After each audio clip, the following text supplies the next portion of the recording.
நம்முடைய தியானத்திற்கு ஆதாரமாக எண்ணாகமத்தின் புத்தகம் 10வது அதிகாரம்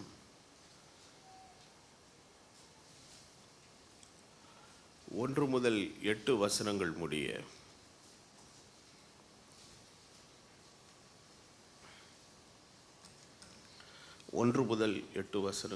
கர்த்தர் மோசேயை நோக்கி, சபையை கூடி வரவழைப்பதற்கும் பாளையங்களை பிரயாணப்படுகிறதற்கும் பிரயோஜனமாக 2 வெள்ளி பூரிகைகளை செய்து கொள்வாயாக.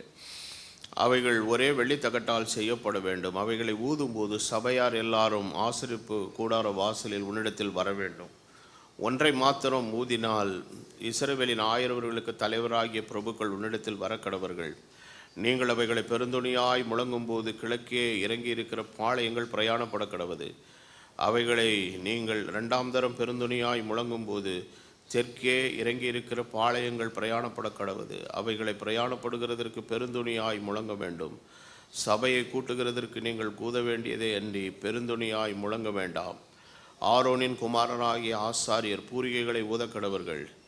உங்கள் தலைமுறை தோறும் இது உங்களுக்கு நித்திய கட்டளையாய் இருக்க கடவது. 1 கொரிந்தியர் 14வது அதிகாரத்தின்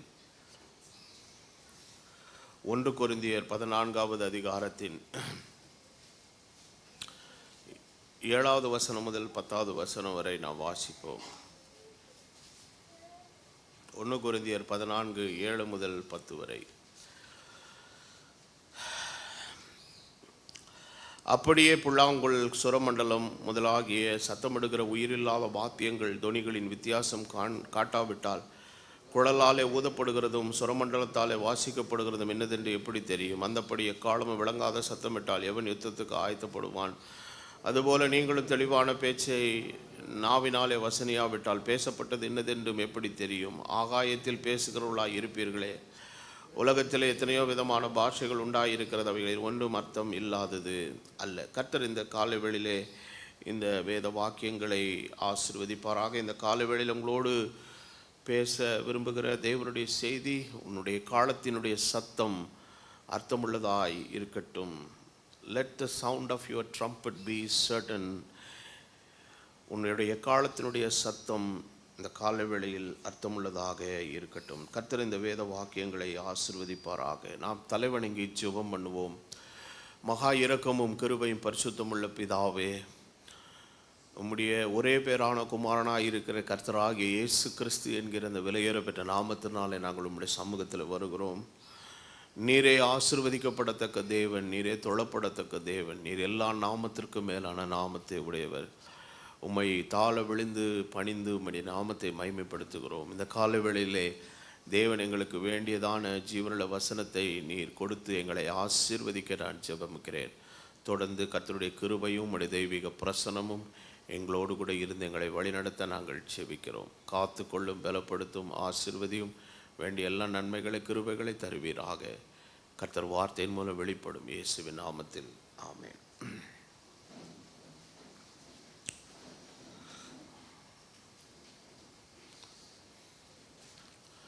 நான் வாசித்த இந்த வேத பகுதியிலே இஸ்ரவேல் ஜனங்களுக்கு ஆண்டவர் குறிப்பாக மோசேக்கு ஒரு கட்டளை கொடுக்கிறார். ஒரே வெள்ளித்தகட்டினாலே 2 பூரிகைகளை செய்ய வேண்டும். பூரிகை என்று சொன்னால் ஒரு எக்காலம் போல ஊதுறது. அது எதற்காக என்னால் சபையை கூட்டுகிறதற்கு, 1000 தலைவர்கள் ஒன்று கூடுவதற்கு ஒரு அனௌன்ஸ்மெண்ட், அதாவது ஒரு சிக்னல்னு சொல்லலாம். அந்த நாட்கள் இன்றைக்கி இருக்கிறது மாதிரி நவீன ஆம்ப்ளிஃபயர்லாம் இருந்ததுன்னா ஒரு ஸ்பீக்கர்லேயே சத்தம் போட்டிருக்கலாம். லட்சம் மக்களுக்கு ஒரு அனௌன்ஸ்மெண்ட்டை கொடுக்கணுன்னா அதை பேசியெல்லாம் பண்ண முடியாது. அதற்கு ஆண்டவர் இந்த முறையை ஆண்டவர் வைத்தார், எக்காலத்தை வைத்தார். அந்த எக்காலத்தினுடைய தொனி கேட்டாமல என்ன நடக்க போகுது, என்ன சொல்ல போகிறாங்க அப்படிங்கிறது ரொம்ப முக்கியம். பஸ்ஸில் நீங்கள் பிரயாணம் பண்ணும் கூட கண்டக்டர் விசில் கொடுக்குறத நீங்கள் எத்தனை பேர் கவனிச்சிருப்பீங்கன்னு எனக்கு தெரியல. அது கண்டக்டர் ட்ரைனிங்கில் அவங்களுக்கு சொல்லி கொடுப்பாங்க. அதாவது அது யாருக்கு சிக்னல்னால் ஓட்டுற டிரைவருக்கு. ஒரு முறை ஊதுகிறதற்கும் கொஞ்சம் லாங்காக அந்த விசிலை ப்ளோ பண்ணுகிறதற்கும் உள்ள வேறுபாடை அறிந்து தான் பஸ்ஸை நிறுத்த வேண்டுமா, இல்லை ஓட்ட வேண்டுமா, இல்லை புறப்பட வேண்டுமா அப்படிங்கிறத அவர் தீர்மானிப்பார். அந்த அந்த ஒவ்வொரு சத்தத்துக்கு ஒரு அர்த்தம் இருக்குது. சில டைமில் விசில் அப்படியே வேகமாக ஊதிக்கிட்டே இருப்பார். அப்படின்னா என்னென்ன, எங்கேயும் நிற்காது, என்ன செஞ்சிட்டே இரு, போயிட்டே இருன்னு அர்த்தம். சில ஸ்டாப்புகளில் வண்டியை நிறுத்தும்போது கூட்டம் நெருக்கடி ஜாஸ்தி இருந்ததுன்னா பேசஞ்சர்ஸ் இதுக்கு மேலே என்ன பண்ண முடியாது, உள்ளே ஏறவே முடியாது. ஆனால் ஸ்டாப் வரும். அவர் என்ன பண்ணுவார்னா கொஞ்சம் வேகமாக ஊதுனார்னா என்ன, நீங்கள் இங்கே என்ன பண்ணாத, நிறுத்தாத, கூட்டத்தை ஏற்ற முடியாது, ஏன்னா ஏற்றுறதுக்கு இங்கே என்ன இல்லை, இடம் இல்லைன்னு சொல்லி அவர் கொடுப்பார். இப்போ அந்த சத்தம் ஒரு அறிகுறியை நமக்கு கொடுக்கிறது. நான் வைத்திருக்கிற கைபேசியில் கூட குறுஞ்செய்தி வரும்போது அது ஒரு சப்தத்தை கொடுக்கிறது, அழைப்பு வரும்போது ஒரு விதமான சப்தத்தை கொடுக்கிறது. ஒவ்வொரு சப்தத்திற்கும் வேறுபாடுகள் ஏதோ ஒரு செய்தியை நமக்கு சொல்லுகிறது. அந்த நாட்களில் எல்லாம் தேவாலயங்களிலே மணி வைத்திருப்பார்கள், ஆலய மணி என்று சொல்லுவார்கள். அது வேறு மார்க்கத்தில் உள்ளவர்கள் ஆலய மணி வைத்திருக்கிறனுடைய அர்த்தம் வேறு, ஆனால் நாம் ஆலயங்களில் வைத்திருந்தனுடைய அர்த்தம் வேறு. இது எதற்காக வென்றால் ஜனங்களை கூட்டுகிறதற்கும் ஒரு விதமான செய்தியை மக்கள் மத்தியில். இன்றைக்கு அதை இன்னும் அந்த ஆலய மணிகள் எல்லாம் பாரம்பரிய சபைகளில் எல்லாம் வைத்து அதை இன்னும் பயன்படுத்துகிறாங்க. அது ஒரு ட்ரெடிஷன் தான். பட் அந்த உண்மையாகவே அந்த ஆலய மணிகளை எல்லாம் அங்கே வைத்ததனுடைய நோக்கம் என்னென்னா, ஏதோ ஒரு மெசேஜ், ஒரு தகவலை. ஏன்னா அந்த நாட்களில் இது கிடையாது, வாட்ச் கிடையாது, மற்றபடி எல்லார்கிட்டையும் இதெல்லாம் கிடையாது பாருங்கள். ஸோ ஏதோ ஒரு தகவலையும் ஒரு நேரத்தையும் ஒரு விஷயத்தை சொல்லணும்னா ஏதோ ஒரு காமன் மீடியம் நமக்கு என்ன செய்யுதுங்க, தேவைப்படுது. அதுக்காக தான் இந்த மணிகளை எல்லாம் அந்த நாட்களில் ஆலயத்தின் மேலே வைத்தார்கள். அந்த நாட்களில் குறிப்பாக நீங்கள் தென் மாவட்டங்களுக்கெல்லாம் போனீர்கள் எல்லாம், குறிப்பாக ஆலயங்கள் இருக்கிற இடத்தை சுற்றிலும் தெருக்கள் இருக்கும். தெருக்களை சுற்றிலும் தான் அந்த அந்த சபைக்கு வருகிற குடும்பங்கள் எல்லாரும் என்ன செய்வாங்க, இருப்பாங்க. அந்த ஆலய ஆராதனை தொடங்கும் போது பெல் அடிப்பாங்க. அடித்தோடனே சொல்லுவாங்க, ஃபஸ்ட் பெல் அடிச்சிச்சு, கிளம்புன்னுவாங்க. ரெண்டாவது போகும்பொழுது நானே அந்த மணி சத்தம் கேட்டலாம் நான் வீட்டிலேருந்து கிளம்பி எல்லாம் பிரசங்கத்துக்கு போயிருக்கிறேன் பாருங்கள். சில நேரங்கள் அங்கே வீடுகளில் நான் தங்கி இருக்கிறேன். அந்த பெல்லு சத்தம் கேட்ட உடனே தான் நான் ஃபஸ்ட் பெல் அடித்த உடனே தான் போவேன், அந்த ஆலயங்களுக்கு செய்தி கொடுக்க போவேன். அப்போது இதெல்லாம் ஒரு நல்ல ஒரு செய்தி.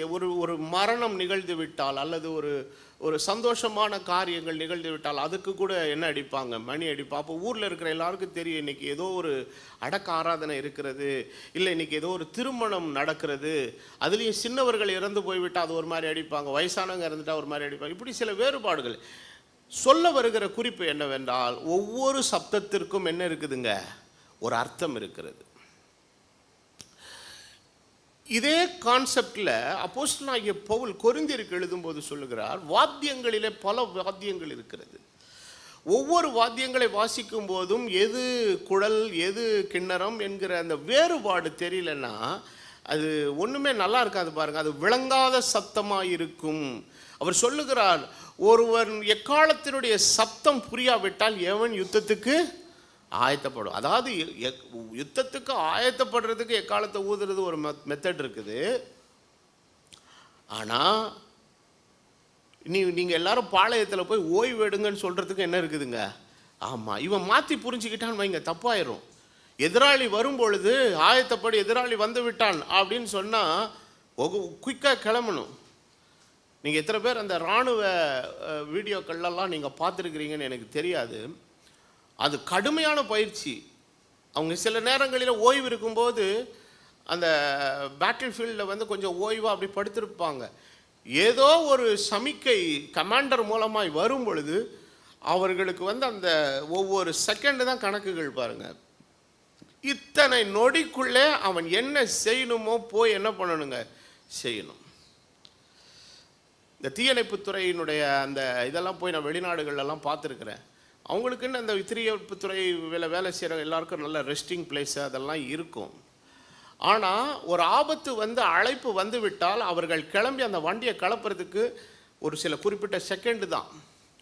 அது இறங்குறதுக்கு கூட எப்படி வச்சுருக்கிறாங்கன்னு கேட்டிங்கன்னா, படியிலலாம் இறங்கினா டைம் ஆகும்னு சொல்லி ஒரு பைப்பு ஒன்று நட்டு வச்சுருக்கான். அந்த பைப்பை பிடிச்சி சர்ன்னு கீழே இறங்கிடுவானுங்க. இந்த நம்ம தென்னை மரத்தில் ஏறிட்டு கீழே இறங்குறது, இந்த எலக்ட்ரிக் லைட்டில் ஏறி அது கூட கொஞ்சம் முறப்பாக இருக்கும், பிடிச்சி மெதுவாக தான் இறங்க முடியும். பட் இது வந்து வலுவலுன்னு இருக்கும். எது அந்த பைப்பை அதில் எகிரி மேலேருந்து இறங்கினான்னு வச்சுக்கோங்களேன், 2 செகண்டில் எங்கே வந்துடுவான், கீழே வந்துடும். கீழே வரும்போது வண்டி நிற்கும் பக்கத்தில். காரணம் அந்த அந்த கால தாமதம் இல்லாதபடி துரிதமாக புறப்படுகிறதற்கு அந்த சமிக்கை ஒரு அர்த்தத்தை சொல்லுகிறது. அங்கெல்லாம் வந்து வார்த்தைகள் போட்டுலாம் விளக்கெல்லாம் பேசிகிட்டு இருக்க முடியாது.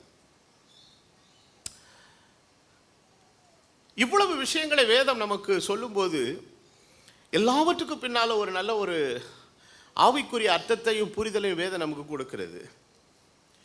அப்போ நம்முடைய கிறிஸ்தவ வாழ்க்கை என்னுடைய நிலை எப்படின்னா, அந்த வாழ்க்கைக்கு ஒரு அர்த்தம் இருக்குது. Some people they live a very meaningless life. அதாவது அர்த்தமே இல்லாத ஒரு வாழ்க்கை வாழும். அதை பற்றி பைபிள் ஒரு இடத்துல ஒரு வாக்கியம் அழகாக எழுதுகிறான், புசிப்போம் குடிப்போம் நாளைக்கு சாவோம்.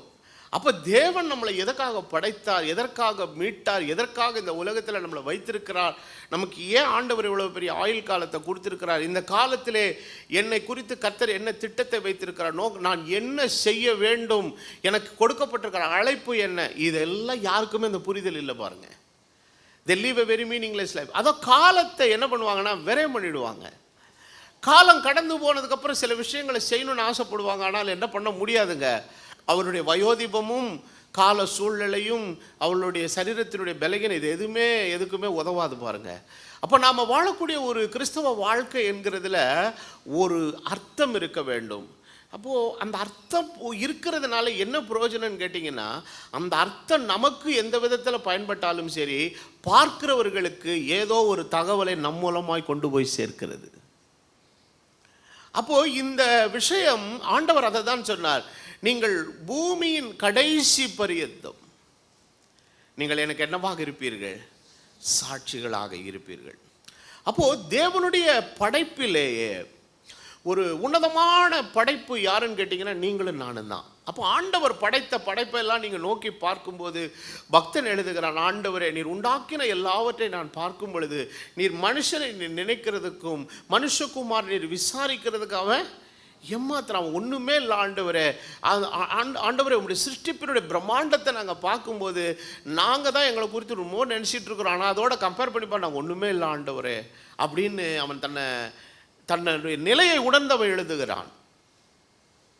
அப்போ ஆண்டவருடைய படைப்பை கண்ணோக்கும் போது அந்த படைப்புகள் எல்லாம் பார்ப்பதற்கு அழகாக இருக்கிறது, ஆனால் அவை எல்லாம் நமக்கு ஒரு நல்ல ஒரு அற்புதமான செய்தியை அது நமக்குள்ளே என்ன பண்ணிக்கிட்டே இருக்குதுங்க, சொல்லிக்கிட்டே இருக்கு. அப்போது இயற்கை தான், ஆண்டவர் படைத்த இயற்கை மனுஷனுக்கு எழுதப்பட்ட வார்த்தையை தேவன் கொடுக்கிறதுக்குன்னா நமக்கு ஃபர்ஸ்ட் பைபிளே எது தான், இயற்கை தான். அப்போது இயற்கையில் ஆண்டவர் எதை புரிய வைத்தார்னா, அவைகளை எல்லாம் படைத்த தேவன் எப்படிப்பட்டவர் என்பதையும் அவருடைய தன்மை எப்படிப்பட்டது என்பதையும் ஆண்டவர் என்ன செய்தார். அதாவது இந்த பிரம்மாண்டங்களை எல்லாம் பார்க்கும்போது எல்லாருடைய உள்ளத்திலே வர வேண்டிய ஒரு எண்ணம் என்னன்னா, அவர் படைத்த படைப்பை இவ்வளவு அழகாக இருக்குமானால் படைத்தவர் எவ்வளவு அழகாக இருப்பார், படைத்தது இவ்வளவு நேர்த்தியாக இருந்தார் படைத்தவர் எவ்வளவு நேர்த்தியாக இருப்பார், படைத்தது இவ்வளவு ஒழுங்காக இருந்தால் படைத்தவர் எவ்வளவு ஒழுங்காக இருப்பார். அதுதான் நம்மளை கொண்டு போய் சேர்க்கணும். ஆனால் பிசாசு என்ன பண்ணிட்டான்னா, அதை கொஞ்சம் டைவர்ட் பண்ணி படைத்ததற்கும் படைத்தவருக்கும் உள்ள வேறுபாடை காண முடியாதபடி படைத்ததெல்லாம் கடவுள்னு சொல்லி மாற்றி விட்டுட்டான்.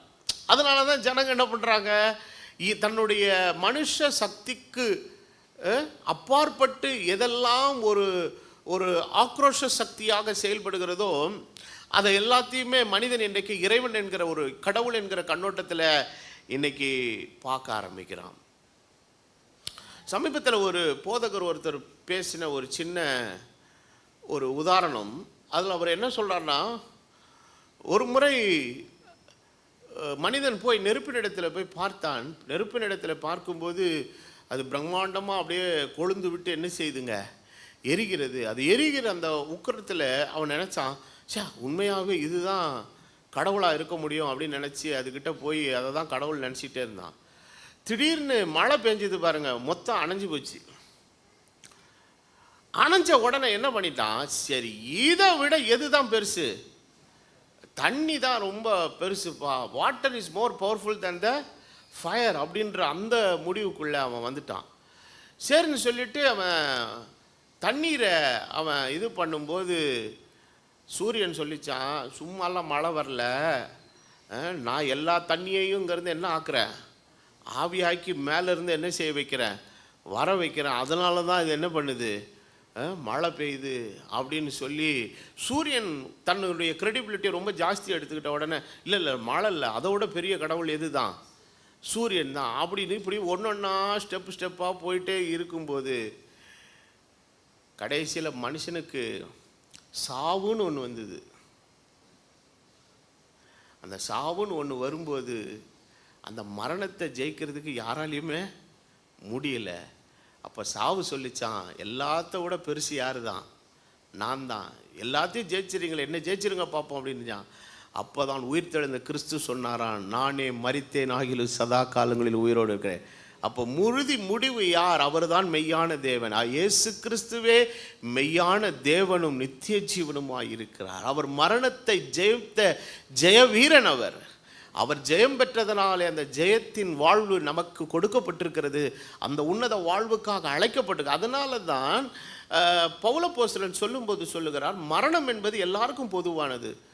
கடவுள் நம்பிக்கை உள்ளவர்களுக்கும் பொதுவானது, கடவுள் நம்பிக்கை இல்லாதவர்களுக்கும் பொதுவானது, என் மதத்தினருக்கும் உள்ளது. மனுஷனாய் பிறந்தால் எல்லாருக்கும் என்ன உண்டுங்க, மரணம் உண்டு. ஆனால் ஒவ்வொருவரும் மரணத்தை எப்படி சந்திக்கிறார்கள் என்கிறதிலே அவர்களுக்கு நமக்கு என்ன இருக்குதுங்க, வேறுபாடு இருக்குது. அவன் என்ன பண்ணுறான், முடிஞ்சு போச்சு, அவர் போயிட்டாரு, அவ்வளோதான், இதோட அவர் ப்ரொமோஷன் ஆகிட்டாரு, இனி வந்தால் எப்போ வருவார் தெரியுமா, அடுத்து ஜென்மோன்னு ஒன்று இருந்தால் வருவார் அப்படின்னு நினைக்கிறாங்க.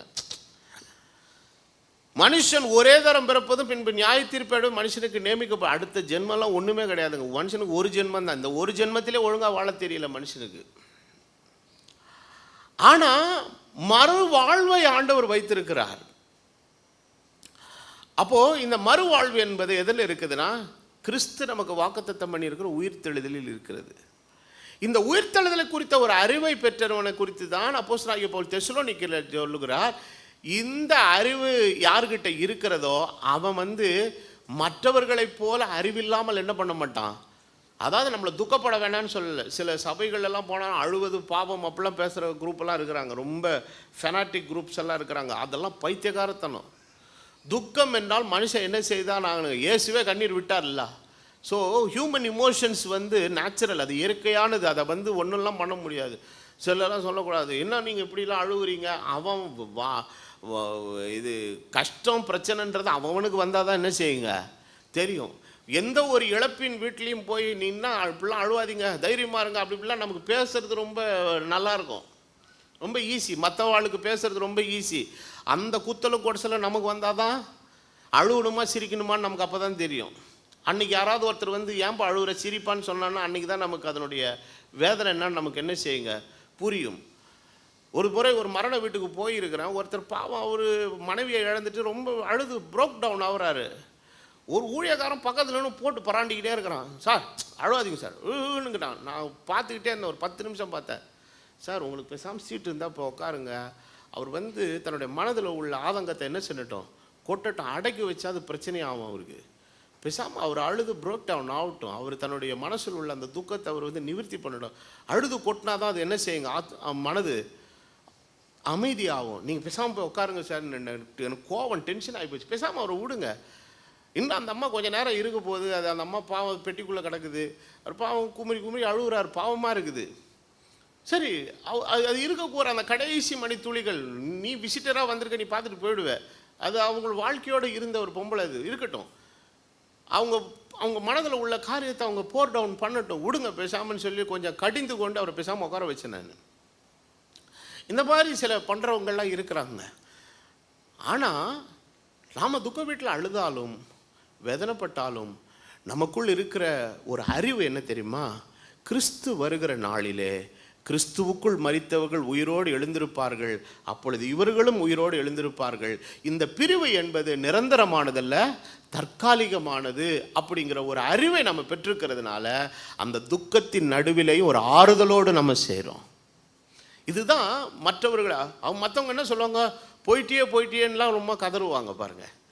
ஆண்டவர் வேதத்தில் நான் வேதத்தை படித்த போது கர்த்தருடைய கண்களை திறந்தால் அவர் எந்த விதத்தில் மரித்த ஒருவரை, அவர் பூமியில் இருந்த நாட்களில் மரித்த ஒருவரையும் அவன் செத்து போயிட்டான் மரிச்சிட்டான்லாம் சொல்லவே இல்லை. அவன் நித்திரையா இருக்கிறான்னு சொன்னார். அப்போ மரித்தவர்களை கூட வேதத்தில் மரித்தவர்களை குறித்து நீங்கள் நம்பிக்கையற்றவர்களாக இருந்து துக்கித்து அறிவில்லாத இருக்க மனதில்லைன்னு பவுல் எழுதல. எப்படி இருக்கிறாரு? நித்திரை அடைந்தவர்களை குறித்து. அது என்னன்னு சொல்றாருங்க? அப்போ நித்திரைக்கும் மரணத்துக்கு என்ன வேறுபாடு? மரணம்னா அதோட சோழி முடிஞ்சுது. நித்திரைனா என்ன? மறுபடியும். ஆமாம், நான் அதாவது ராத்திரி போகும்போது யாருக்கோ ஒருத்தருக்கு ஃபோன் பண்ணி நான் சாக போகிறேன்னு சொல்கிறதுக்கும் நான் தூங்க போகிறேன்னு சொல்கிறதுக்கு என்ன இருக்குது? வித்தியாசம் இருக்குது. அப்படின்னா என்ன அர்த்தம்? சாவு போகிறேன்னு சொல்லிட்டு போட வச்சுட்டீங்களா, ஒரு மணி நேரத்தில் வீட்டுக்கு வந்துடுவான். இந்த பாவி சாவு போகிறேன்ட்டு போட வச்சுட்டா என்ன ஆச்சு? வீட்டில் ஏதாவது பிரச்சனையான்னு ஓடி வந்துடுவான் வீட்டுக்கு. நான் நித்திரையாக இருக்க போகிறேன், தூங்க போகிறேன்னா என்ன அர்த்தம்? கொஞ்ச நேரம் தூங்க, மறுபடியும் என்ன செய்வேன்? எந்திரிப்பேன். ஆகவே உண்மையான மரணம் என்பது என்னன்னா, தெய்வத்தை விட்டு நித்திய காலமாய் பிரிக்கப்படுறது இருக்குது பாருங்க, அதுதான் மரணம். ஆகவே இயேசுவை அறியாதவன் ஒருவன் மரித்தால் அது அவனுக்கு மரணம். இயேசுவை அறிந்து ஒருவன் மரித்தால் அது அவனுக்கு நித்திரை. இயேசுவை அறியாதவன் ஒருவன் மரித்தால் அது அவனுக்கு மரணம். காரணம், அவரை அறியாததுனால அவன் என்றைக்கும் அவர் ஜீவனை அடைய போகிறதில்லை.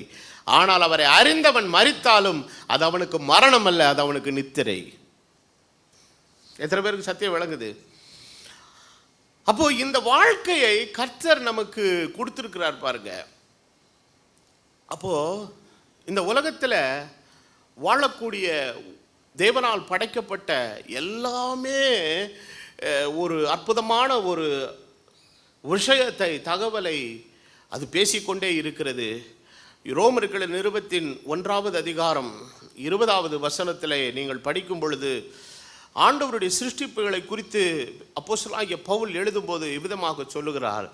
எப்படி என்றால், காணப்படாதவைகளாகிய அவருடைய நித்திய வல்லமை, தேவத்துவம் என்பவைகள் உண்டாக்கப்பட்டிருக்கிறவைகளாலே உலகம் உண்டானது முதற்கொண்டு எப்படி காணப்படும்? தெளிவாய் காணப்படும். எல்லாரும் சொல்லுங்க. அந்த வார்த்தை தெளிவுங்கிறது ரொம்ப முக்கியம்.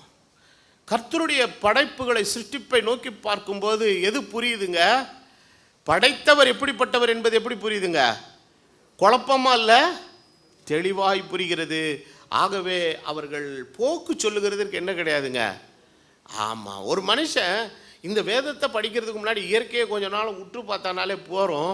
படைத்தவர் யார் என்பதை அதன் மூலமாக என்ன பண்ண முடியுங்க? அடைய முடியும், அறிந்து கொள்ள முடியும். அதனால தான் அப்போ சங்கீதக்காரர் 19வது சங்கீதத்தின் முதல் 3 வசனங்களை சொல்லுகிறார். வானங்கள் தேவனுடைய மகிமையை வெளிப்படுத்துகிறது, ஆகாய விரிவு அவருடைய கரத்தின் கிரியை என்ன செய்கிறது? அறிவிக்கிறது.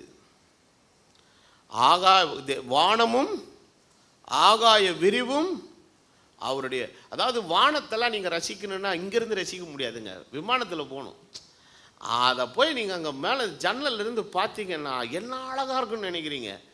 சில நேரங்களில் நாங்கள் நீண்ட பிரயாணங்களை மேற்கொள்ளும்போது அது பறக்கிறதே 40,000 அடி உயரத்தில் பறக்கும். நீங்கள் பார்க்குற மேகம்லாம் பார்த்தீங்கன்னா ரொம்ப கொஞ்சம் ஒரு சில 1000 அடி உயரத்தில் தான் நிற்கிது அந்த மரம், அந்த மேகங்கள் எல்லாம். அதெல்லாம் தாண்டி 40,000 அடி ஹைட்டில் பறக்கும்போது அந்த நீண்ட பிரயாணம் 13 மணி நேரம் 14 மணி நேரம் பயணம் பண்ணும்போது இங்கே கிளம்பும்போது ராத்திரியாக இருக்கும். அப்புறம் திடீர்னு ஒரு டைரக்ஷனில் போக போக திடீர்னு காலை என்ன செய்யுங்க? விடியும். ஏன்னா அந்த ஊரில், அந்த தேசத்தில் அது விடிவு நேரம். அந்த சூரியன் அந்த உதயமாகிற அந்த இது இருக்கும் பாருங்கள், அந்த ரேஸ், அந்த ஒரு மாதிரி ஒரு ரெட் கலர் ரேஸு, அதெல்லாம் கண்கொள்ளா காட்சி. அதெல்லாம் ரசிக்கிறதுக்கென்று ஒரு நல்ல பார்வையும் கண்ணு நமக்கு என்ன. அதே மாதிரி சூரியன் மறைகிற அந்த காட்சிகள் எல்லாம் அவ்வளோ உயரத்துலேருந்து நீங்கள் பார்க்கும்போது அவ்வளவு பிரம்மாண்டமாக அழகாக இருக்கும். சில நேரத்தில் கிளியர் ஸ்கை இருக்கும்போது பார்த்தீங்கன்னா அந்த நட்சத்திரங்களினுடைய இதெல்லாம் பார்த்தீங்கன்னா அவ்வளவு பியூட்டிஃபுல்லாக இருக்கும். அதாவது அது எப்படி சொல்கிறது, வார்த்தையினால் என்னவே பண்ண முடியாதுங்க, விவரிக்கவே முடியாது. அவ்வளவு அழகு. அந்த இயற்கையெல்லாம் அவ்வளவு ரசிப்பேன் நான் அந்த விமானங்களில் பறக்கும்போது. சிலர் பயந்துக்கிட்டு சட்டரை மூடிட்டு உள்ளே உட்காந்துக்குருவான். ஆனால் அதை திறந்து பார்க்கணும். பார்க்கும்போது அந்த இடங்கள், ஆண்டவருடைய அந்த சிருஷ்டிப்பினுடைய பிரம்மாண்டங்கள், பூமியை பார்த்தீங்கன்னா அது வேறு மாதிரி ஒரு லெவலில் என்ன செய்யுங்க தெரியும். இல்லை அவ்வளோ அழகா. அவன் வேதம் என்ன சொல்லுதுன்னா, வானம் அவருடைய மகிமை வெளிப்படுத்துகிறது, ஆகாய் விரிவு ஆண்டவருடைய கரத்தின் கிரியை என்ன செய்துங்க அறிவிக்கிற. ஒரு மனிதனுடைய செயல் அவனுடைய செயல்பாட்டில் என்ன செய்துங்க தெரியுதுங்க. சில நேரங்களில் வீட்டில் நம்ம வீட்டம்மா ருசியாக சமைச்சு கொடுத்தாங்கன்னா இந்த கையை பார்த்து நம்ம என்ன சொல்லுவோம், இது என்ன கையோ இவ்வளோ டேஸ்ட்டாக சமைக்குதே, சொன்னோன்னா நல்லது, இன்னும் நல்ல இதெல்லாம் நீங்கள் கொடுக்குற காம்ப்ளிமெண்ட்டை பொறுத்து தான் ஒவ்வொரு நாளும் உங்களுக்கு நல்ல விதமான ஆகாரங்கள். என்ன எடுத்த உடனே இதில் உப்பு இல்லை, அது இல்லை, இது இல்லைன்னு ஏதாவது குறை சொல்லின்னு வச்சுக்கோங்களேன், நல்லாவே வராது பாருங்க. ஆனால் வேத வசனம் என்ன சொல்லுதுன்னா, இப்போ படிக்க போகிற வசனம் தான் ரொம்ப முக்கியமான ஒரு வசனம். அது பகலுக்கு பகல் வார்த்தைகளை பொழிகிறது. அதாவது வார்த்தை சொல்லுது இல்லை, வார்த்தைகளை பொழிகிறதுனா என்னதுங்க, இப்போ மழை ஊற்றுதில்ல, தப்ப தப்ப தப்பதான் ஊற்றுது இல்லை நம்ம மேலே, அப்படியே நனையிற மாதிரி தொப்பையாக நனைஞ்சிடும்ல, அந்த மாதிரி அதுக்கு பேர் தான் என்னதுங்க பொழிகிறது. இந்த ஷவரை திறக்கும் போது தண்ணி தப்ப தப்பன்னு கொட்டுது பாருங்க, அதுக்கு பேர் தான். இந்த ஃபால்ஸ்லேருந்து தண்ணி கொட்டுது பாருங்க, அதுக்கு பேர் தான் பொழிதல் அப்படிங்கிறது. இது இப்போ டம்ளரில் இருக்கிற தண்ணியை ஊற்றுறதா பொழியறது இல்லை, அது ஊற்றுறது. அது அதுக்கப்புறம் இந்த ஃபில்லரில் எடுத்து மருந்து போடுவோம் பாருங்கள், அதெல்லாம் பொழியறது கிடையாது, அது சொட்டு மருந்து. அது சொட்டு சொட்டாக தான் வரும். அது ஊற்றுறதுன்னா என்னன்னா, அப்படியே பக்கெட்டோடு எடுத்து தலைவழியாக கவுத்துறதுன்னு ஒன்று இருக்குல்ல. இங்கே இந்த வார்த்தையுடைய டிஸ்கிரிப்ஷன் பார்த்தீங்கன்னா வேறு மாதிரி லெவலில் பேசுகிறாரு சங்கீதக்காரன். அது வார்த்தைகளை என்ன பண்ணுதான், என்னைக்காவது வானமும் சந்திரனும் சூரியனும் ஏதாவது பேசி ஒரு வார்த்தை கேட்டிருக்கிறீங்க? ஆனால் என்ன சொல்கிறாரு, வார்த்தைகளை பொழிகிறது இரவுக்கு இரவு. அது வார்த்தைகளை பொழியுது, ஆனால் அறிவு எப்போ கொடுக்குது, ராத்திரியில் அறிவு கொடுக்குது. சொல்லிட்டு அடுத்த வசனம் தான் கொஞ்சம் கான்ட்ரவர்ஷியலாக இருக்கும். என்ன சொல்லுதுன்னா, அவைகளுக்கு பேச்சும் இல்லை, வார்த்தையும் இல்லை, பேச்சும் இல்லை, ஆனால் பொழிகிறது. என்னங்க அவர் என்ன ஒரு மூளை குழம்பிட்டாரா? இந்த சங்கீதத்தை எழுதும்போது ஒரு மாதிரி ஆயிட்டாரா தாவீது? இல்ல அப்படிலாம் கிடையாது. அவர் என்ன சொல்ல வர்றாரு, அதுக்கு நீ பேசுகிற மாதிரி நான் பேசுகிற மாதிரி வார்த்தை கிடையாது, ஆனால் அது இருந்துக்கிட்டே ஏகப்பட்ட விஷயத்தை என்ன பண்ணிக்கிட்டே இருக்குதுங்க, தன்னுடைய வடிவத்தில், தன்னுடைய ஆற்றலில், தனது தன்மையில், தனது காரியத்தில், தன்னுடைய அழகில் ஏதோ ஒன்றை என்ன பண்ணி கொண்டே இருக்கிறது, சொல்லிக்கொண்டே இருக்கிறது. சும்மா ரோஜா செடி ஒரு 10 வச்சுட்டு இப்படியே முறைச்சி பாருங்களேன், அது ஏகப்பட்ட விஷயத்தை உங்ககிட்ட பேசிக்கிட்டே இருக்கும். சாலமோன் எழுதும்போது இந்த மாதிரி சின்ன சின்ன விஷயங்களை பார்த்தா எழுதுறாரு. எறும்பினிடத்தில் போய் அது வழிகளை பார்த்ததே கற்றுக்கொள்ளுங்கிறாரு, ஞானத்தை கற்றுக்கொள். நான் தான் ஏற்கனவே உங்களுக்கு செய்தியில் பலமுறை சொல்லியிருக்கிறேன். ஃபினான்ஷியல் மேனேஜ்மெண்ட்டில் ஆண்ட் தியரினே ஒன்று வச்சுருக்கிறான். என்னது, தியரியை கண்டுபிடிக்கும் போதே எதை வச்சு கண்டுபிடிச்சிருக்கான், ஆண்ட் தியரி. அப்போ ஆண்ட் தியரி என்ன அதை வச்சு என்ன சொல்கிறான்னா, அது மழை காலம் வர்றதுக்கு முன்னாடி கோடை காலத்தில் என்ன பண்ணுது, எல்லாத்தையும் அது சேர்த்து வைக்குது. அப்போது நீ கஷ்டப்படும் போது சேர்க்கணும்னு நினைக்கிறத விட கஷ்டம் வர்றதுக்கு முன்னாடி என்ன பண்ணி வை, சேர்த்து வை. சரியான ஃபினான்ஷியல் பிரின்சிபிள் என்னன்னு கேட்டிங்கன்னா, நிறைய பேர் வீட்டில் சிலருக்கு சேமிக்கிற பழக்கம் இருக்கும். சில பேர் வடிய செலவு பண்ணுற ஆட்கள் இருப்பாங்க. சில பேர் சேவிங்ஸ் என்ன தெரியுமா பண்ணுவாங்க, செலவெல்லாம் பண்ணிவிட்டு ஏதாவது என்ன இருந்தா மீதி இருந்தால் சேர்க்குறது சேமிப்பு கிடையாது. சேமிப்பை எடுத்து வச்சுட்டு மிச்ச காசில் செலவு பண்ணுறது தான் சேமிப்பு. இதுதான் ஒரு நல்ல சேவிங் பிரின்சிபிளே. இதுதான் 20,000 ரூபா சம்பளம் வாங்குறவன் சேமிப்புக்குன்னு ஏதாவது ஒரு தொகை என்ன பண்ணணுங்க, எடுத்து வச்சுட்டு மிச்சத்தில் என்ன பண்ண தெரியணும், சிக்கனமாக செலவு பண்ணி கரெக்டாக பட்ஜெட் பண்ணி வாழ தெரியணும். அதுதான் சேமிப்பு. சில பேர் என்னென்னா எல்லாத்தையும் செலவு பண்ணிட்டு இது இந்த மாதம் ஏதாவது இருக்கான்னு பார்ப்போம், இருக்குதான்னு பார்ப்போம், கடைசியில் எல்லாமே காண போயிடும். அப்படி அள்ளி கையில் தண்ணியை பிடிச்சிட்டு கையை தந்தீங்கன்னா என்ன இருக்காது, அது மாதிரி தான். அதான் அதனால தான் சொல்லுவான், தண்ணியாக செலவாயிடுச்சு. என்னது, எது செலவாயிடுச்சு, தண்ணியாக செலவாயிடுச்சு. அதனால் என்ன பண்ணணுன்னா, முதலே ஒரு பாட்டை எடுத்து ஐஸ் கட்டி ஆக்கி உள்ளே வச்சிடணும் ஃப்ரிட்ஜுக்குள்ளே. அப்புறம் மிச்சத்தை தண்ணியாக நம்ம என்ன பண்ணலாம், ஏதாவது பண்ணலாம். அதுக்கு தான் இப்போ நல்ல சிஸ்டம்லாம் வச்சுருக்காம பாருங்கள். இந்த ஆர்டிஎல்லாம் வச்சு நாங்கள் இந்த ஆப்லெல்லாம் நீங்கள் செட் பண்ணி வச்சுட்டிங்கன்னா உங்களால் சேர்க்க முடியாது. அது கரெக்டாக அந்த 3ஆம் தேதி செட் பண்ணிட்டீங்கன்னா அந்த 12 தாண்டி 2 செகண்ட் ஆனோன்னு டுபுக்குன்னு போயிடும். உங்கள் தலைமாட்டில் இருக்கிற ஃபோனு டிங்குன்னு அடிக்கும். என்னடா டிங்குன்னு அடிக்குது, யார் காசு போட்டிருக்காங்களா, இருக்கிற காசு வெளியே போயிடுச்சு. ஆனால் எங்கேயும் போல, உங்களுக்காக அது வேற ஒரு இடத்துல பத்திரமா இருக்குது. இயற்கை அவ்வளவு அற்புதமான செய்திகளை நமக்கு கொடுக்குது. ஆண்டவர் சொன்னார், என்னத்தை சாப்பிடுவேன், என்னத்தை உடுத்துவேன்னு இதுக்கு போய் இவ்வளோ சோகப்படுறீங்க, வா நான் கூட்டு போய் காட்டுறேன்னு சொல்லி காட்டு புஷ்பங்கிட்ட கூட்டு போய் காட்டுறாரு. இதுகிட்ட கொஞ்ச நேரம் உட்காந்து இது முறைச்சி பாரு, நீ அது உனக்கு வார்த்தைகளை பொழியும், அறிவை அது தெரிவிக்கும். இந்த ஃப்ளவர்ஸ் ரொம்ப அழகாக இருக்குது பாருங்கள். நான் சில நேரங்களில் வெளியில் தேசங்களில் நான் இருக்கிற அந்த ஃபோட்டோஸ் எல்லாம் அனுப்பும்போது நிறைய பேர் இந்த ஃப்ளவர்ஸை பற்றி அவ்வளோ கமெண்ட் எழுதுவாங்க. உங்கள் ஸ்டேஜ் ரொம்ப அழகாக இருக்குது, பியூட்டிஃபுல்லாக இருக்குது, அப்படி இப்படின்னு. ஆனால் இது பிளாஸ்டிக், இதுக்கு இதில் ஒன்றுமே இல்லை. இது மனுஷன் ஒரு இயந்திரத்தில் உருவாக்குனது. ஆனால் இயற்கையாக வளர்ந்துருக்கிற அந்த செடிகளை, கொடிகளை, பூக்களை நீங்கள் பார்க்கும்போது அது எவ்வளவு அற்புதமான ஒரு காரியம். அதனுடைய நேச்சரை பற்றி சொல்லும்போது பிரசங்கி ஒரு இடத்துல சொல்லுகிறான், ஒரு மரத்தை நீ வெட்டி கீழே சாய்ச்சனாலும் அது மறுபடியும் என்ன பண்ணுன்றாரு, தழைக்குங்கிறாரு. பாருங்க, அதெல்லாம் எல்லாமே எவ்வளவு அற்புதம். அப்போது இயற்கை, தேவன் படைத்த இயற்கையிலே வேதம் நமக்கு என்ன சொல்லுகிறது, அது வார்த்தைகளை பொழிகிறது, அறிவை தெரிவிக்கிறது.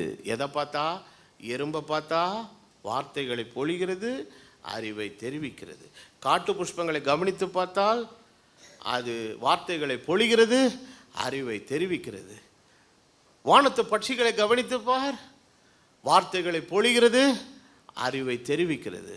சூரியனின் சந்திரனின் நட்சத்திரங்களையும் பார், அது வார்த்தைகளை பொழிகிறது, அறிவை தெரிவிக்கிறது. இப்போ அடுத்த பாயிண்ட் என்னன்னா, மனுஷனை ஒரு சேர்ல உட்கார வச்சு முறைச்சிப்பார். அவன் பேசக்கூடாது, அவன் பேசவே கூடாது. வேணா முடிஞ்ச வாயை கட்டிடுங்க. அவனை நடு வீட்டில் ஒரு நல்ல சேர், வசதியான சேர் போட்டு உட்காந்து, நீங்களும் எதுக்க உட்காந்துக்கிட்டு கொஞ்ச நேரம் அவனே பாருங்க.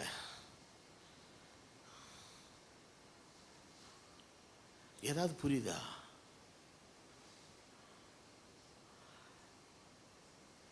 இங்கே கிடக்கிற கடலாத்தி செடியில் இருக்கிற பூவை பார்த்தா எனக்கு ஏதோ புரியுது. இந்த காகித பூன்னு ஒன்று வளருதே, அது காலையில் பிறந்துச்சுன்னா சாயங்காலம் கீழே பொத்து விழுந்துடும். அதை பார்த்தா அது அவ்வளோ, அது என்னென்னமோ சொல்லுது என்கிட்ட. வார்த்தைகளை பொழிகிறது, அறிவை தெரிவிக்கிறது. ஆனால் அதுக்கு என்ன இல்லை, பேச்சும் இல்லை, வார்த்தையும் இல்லை. அப்போ அது எல்லாமே ஏதோ ஒரு மீனிங்ஃபுல் காரியத்தை என்கிட்ட பேசிக்கிட்டே இருக்குது. நம்ம மனுஷனை கொஞ்சம் உட்கார வச்சு அவன் எதிர ஒரு சேர் போட்டு ஒரு மணி நேரம் உட்காந்து பாருங்க, ஏதாவது புரியுதா? இதுக்காக தான் ஆண்டவர் அவனை உண்டாக்குனதுக்காக மனஸ்தாபப்பட்டார். அவர் என்ன சொல்றாரு, நான் படைச்ச எல்லாம் நான் என்ன நோக்கத்துக்காக உண்டாக்கணும் அந்த வேலையை அது பேசிக்கிட்டே இருக்குது, அது சொல்ல வேண்டியதை சொல்லிக்கிட்டே இருக்குது. ஆனால் இவன் மாத்திரம் புரியவே மாட்டேங்குது. ஆனால் இவனை தான் நான் ரொம்ப அழகாக படைத்தேன், நேர்த்தியாக படைத்தேன், என்ன போல என்னுடைய சாயலை ரூபத்தை நான் அவனுக்குள்ளே வைத்தேன். அப்போது அடிப்படை என்னவென்றால், என்னுடைய தன்மையை வெளிப்படுத்தக்கூடிய படைப்பாளியின் பிரதிநிதியாய், the representative of the creator, நான் அவருக்கு பிதாவாக இருந்து, எனக்கு குமாரனாக இருந்து, எனக்கு ஒப்பான ஒரு தன்மையை, நிலையை, காரியத்தை வெளிப்படுத்த படைத்தேன். ஆனால் வேதம் சொல்லுகிறது, தேவன் மனிதனை உண்டாக்கினதற்காக என்னப்பட்டார், மனஸ்தாபப்பட்டார். இப்போ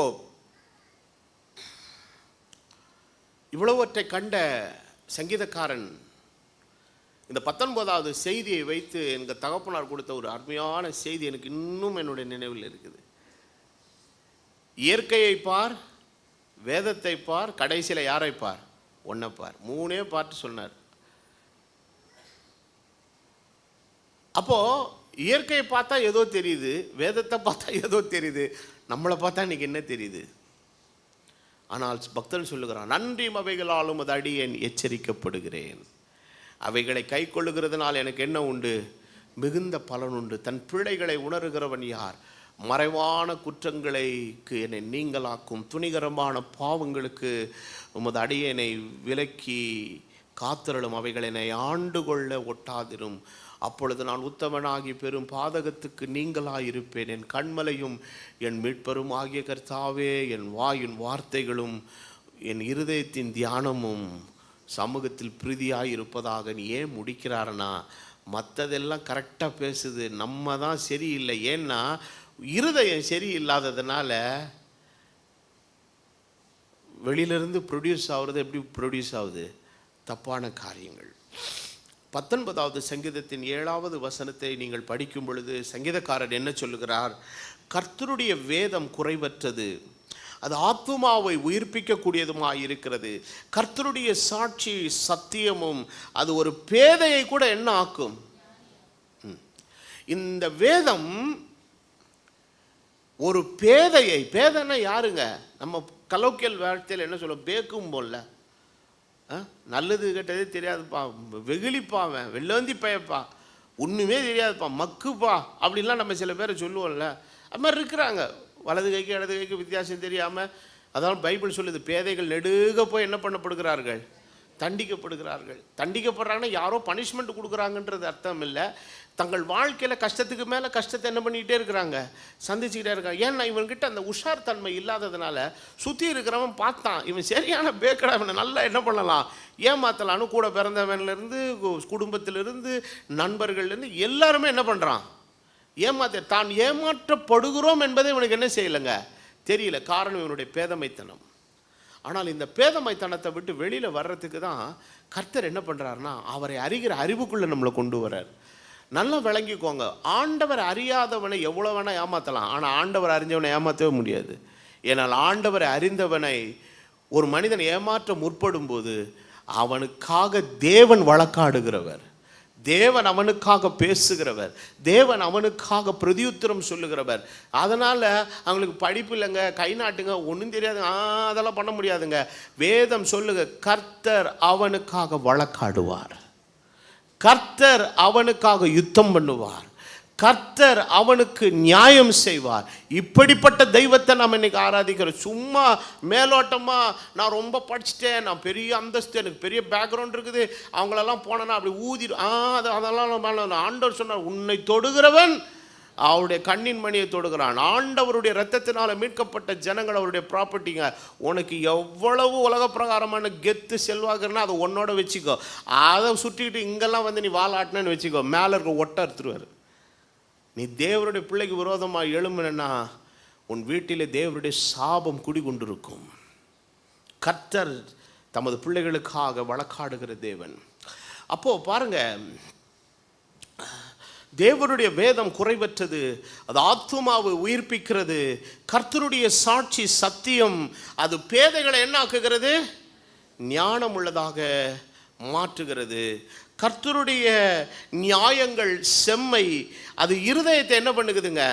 சந்தோஷிப்பிக்கிறது. கர்த்தருடைய கற்பனையானது தூய்மையும், அது என்ன ஆக்குதுங்க? கண்களை தெளிவாக்குகிறது. எனக்கு பார்வை நல்லா தெரியுதுங்க. எந்த பார்வை? இந்த பார்வை இல்லை, என்னுடைய இருதயத்தின் பார்வை.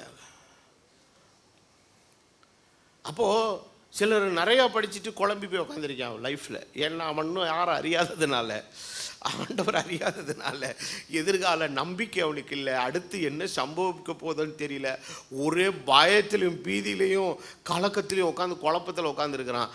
ஆனால் ஒன்று அறியலை, ஆண்டவராக இயேசு கிறிஸ்து அறிகிற அறிவை பெற்றிருக்கிறதுனால அவனுக்கு எது கிளியராக இருக்குது? இந்த விமானத்தை இறக்கும்போது பார்த்தீங்கன்னா அந்த ஓடு பாதை இருக்குது இல்லை, அந்த ஓடு பாதையில் வந்து குறைஞ்சபட்சம் ஒரு 300 மீட்டருக்கு பாதை எப்படி இருக்கணுங்க? விசிபிலிட்டின்னு சொல்லுவாங்க. அதை டெக்னிக்கல் டேர்ம் என்னது? விசிபிலிட்டின்னுவாங்க. அந்த விசிபிலிட்டி வந்து ஒரு குறைஞ்சபட்சம் எவ்வளோ இருக்கணுங்க? ஒரு 300 மீட்டர் இருந்தால் தான் ஒரு விமானத்தை ஏற்றுறதுக்கும் இறங்குறதுக்கும் விசிபிலிட்டி கரெக்டாக இருக்கும். இந்த மே மாதம் இந்த குளிர்காலங்கள்லாம் பார்த்தீங்கன்னா இந்த மஞ்சு வந்துடும், இந்த மிஸ்ட்டு வந்துடும். சில நேரத்தில் நம்ம ஊர்லேயே இருக்கும் பாருங்கள், காலையில் நீங்கள் பைக் எடுத்துகிட்டு போனீங்கன்னா எதுக்கு இருக்கிற ஆளே என்ன செய்யாதுங்க தெரியாது. அந்த நேரம் லைட்டை கிட்டெல்லாம் நம்ம போட்டு ஓட்டணும் பாருங்கள், இல்லைன்னா டம்மு டும்முன்னு எங்கேயாவது ஆக்சிடென்ட் ஆயிரும். இது நம்ம ஊரில் அப்படி லேசாக வந்து லேசாக போயிடும். ஆனால் வடநாடு ரொம்ப மோசம். இந்த மாதிரி நான் நிறைய நேரம் டெல்லிக்கு போகும்போது கஷ்டப்பட்டுருக்கிறேன். திடீர்னு போனால் நான் போகும்போதே ஜோம் பண்ண, ஆண்டவரே விசிபிலிட்டி நல்லா இருக்கணும், போன பிளைன் என்ன செய்யணுங்க நல்லபடியாக தரையில் இறங்கின ஆண்டவரே. இறங்க முடியாமல் மஞ்சு வந்து ரோடு பாதையை மூடிக்கிச்சின்னு வைங்க, அவ்வளோதான். பாப்பான் சுற்றுவான், ஒரு 10 சுற்று 4 சுற்று சுற்றுவான் மேலே வரைக்கும். ஒன்றும் முடியலைன்னா பக்கத்து ஊரில் போய் என்ன பண்ணிடுவான், சேஃப்டியாக இறக்கிடுவான். அவனுக்கு வந்து சேஃப்டி தான் முக்கியம். நம்ம டெல்லி போகணுமா போக மாட்டோமாங்கிறத பற்றிலாம் அவன் கவலைப்படுறதில்ல. விசிபிலிட்டி நல்லா இருக்கணும், பார்வை தூரம் நல்லா இருக்கணும், இறங்குறதுக்கும் சரி ஏறுறதுக்கும் சரி. கிறிஸ்தவ வாழ்க்கையில் ஓடும்போது நமக்கு விசிபிலிட்டி சரியாக இல்லைன்னா சரியாகவே போக முடியாது, ஃப்ளைன் டேக் ஆஃபே ஆகாது. ஆனால் கர்த்தரை அறிகிற அறிவை பெற்ற ஒரு மனுஷனுக்கு பார்வை விசிபிலிட்டி கிளியராக இருக்குது. அடுத்து என்ன நடக்க போகுது, அடுத்து என்ன நடக்க போகிறது, அவன் சொல்லுகிறான், அழைத்த தேவன் உண்மை உள்ளவர். ஹல்லேலூயா. இதுதான் அவனுடைய வாழ்க்கையினுடைய அறிக்கை. அழைத்த தேவன், என்னப்பா இப்படியே இருக்கிற, அழைத்த தேவன் உண்மை. என்னப்பா அடுத்து என்னப்பா செய்ய போற, அழைத்த தேவன் உண்மையில. அடுத்த வருஷம் எப்படிடா பீஸ் கட்ட போற, அழைத்த எல்லாத்துக்கும் அவன் அதை தான் சொல்றான். அழைத்த தேவன் எப்படிப்பட்டவர், உண்மை உள்ளவர். அப்போ என்ன விதத்தில் அவர் உண்மை உள்ளவனா, அவர் வார்த்தையை வாக்குத்தத்தமாக எனக்கு கொடுத்திருக்கிறார். அந்த வாக்குத்தத்தத்தை நம்பி இருக்கிற அந்த வாக்குத்தத்தை என்ன ஒரு காலம் கைவிடாது. வாக்குத்தத்தம் பண்ணின தேவன் அவர் உண்மை உள்ளவர். ஒரு தெளிவான பார்வை இருக்கிறவன் தான் கிறிஸ்தவ வாழ்க்கை, a life of clarity. ஆனால் பிரச்சனைகள் நெருக்கங்கள் டஃப் டைம்ஸ் எல்லாம் வரும். ஆனால் அதை கண்டுலாம் நம்ம என்ன கொடுற ஆள் கிடையாது, அசர்ற ஆள் கிடையாது. காரணம், நமக்கு நம்பிக்கையின் வாக்குத்தத்தம் கர்த்தர் நமக்கு தந்திருக்கிறார். இது சூழ்நிலைகள் ஒரு மாதிரி இருக்குதுங்கிற ஒரு தற்காலிகம்தான். ஆமாம், திடீர்னு ஓடு பாதையில் ஏதோ ஒரு மஞ்சு இருக்குது, ஒரு 200 மீட்டர் தான் தெரியுதுங்கிறது ஒரு தற்காலிகம்தான். அதுக்காக அது அப்படியே உட்காந்தே இருக்காது. கொஞ்சம் நேரத்தில் அது கலைஞ்சி ஓடு பாதை நல்லா தெளிவாக தெரியும். நிச்சயமாய் தரை இறங்குவோம், அடைய வேண்டிய இடத்தை நாம் சென்று அடைவோம். அதற்காகவே கர்த்தர் அழைத்திருக்கிறார். காரணம், விமானத்தை உயர்க்கிறது மனுஷன் அல்ல, கர்த்தர் அதை இயக்கி கொண்டிருக்கிறார். அவர் இருளை வெளிச்சமாய் மாற்றுகிற தெய்வம். வாழ்க்கையில் சில நேரங்கள் இருள் வந்து அப்படியே கவ்விரு, எங்கிட்டு திரும்புறதுனே பாது தெரியாது. ஆனால் ஆண்டவரே, யாராவது ஒருத்தர் வெளிச்சத்தை காட்ட மாட்டாங்களான்னும் போது கர்த்தர் தமது வார்த்தையை கொண்டு வந்து அங்கே ஒரு வெளிச்சத்தை தீபத்தை ஏற்றுறாரு. அதை ஏற்றும் போது சொல்லுகிறான், கர்த்தர் நல்லவர், அவருடைய கிருபை என்றும் உள்ளது. இந்த காலவேளையில் உங்களுடைய வாழ்க்கையில் நீங்கள் எப்படிப்பட்ட சூழ்நிலைகளில் கடந்து போனாலும் உங்கள் கண்களை தெளிவாக்குகிற இந்த வார்த்தை உங்களோடு கூட இருக்கிறது.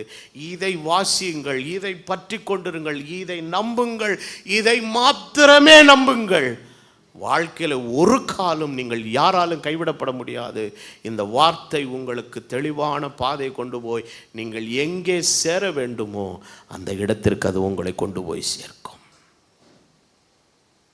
நேற்று ஒரு சின்ன ஒரு காணொளி ஒன்று பார்த்தேன்.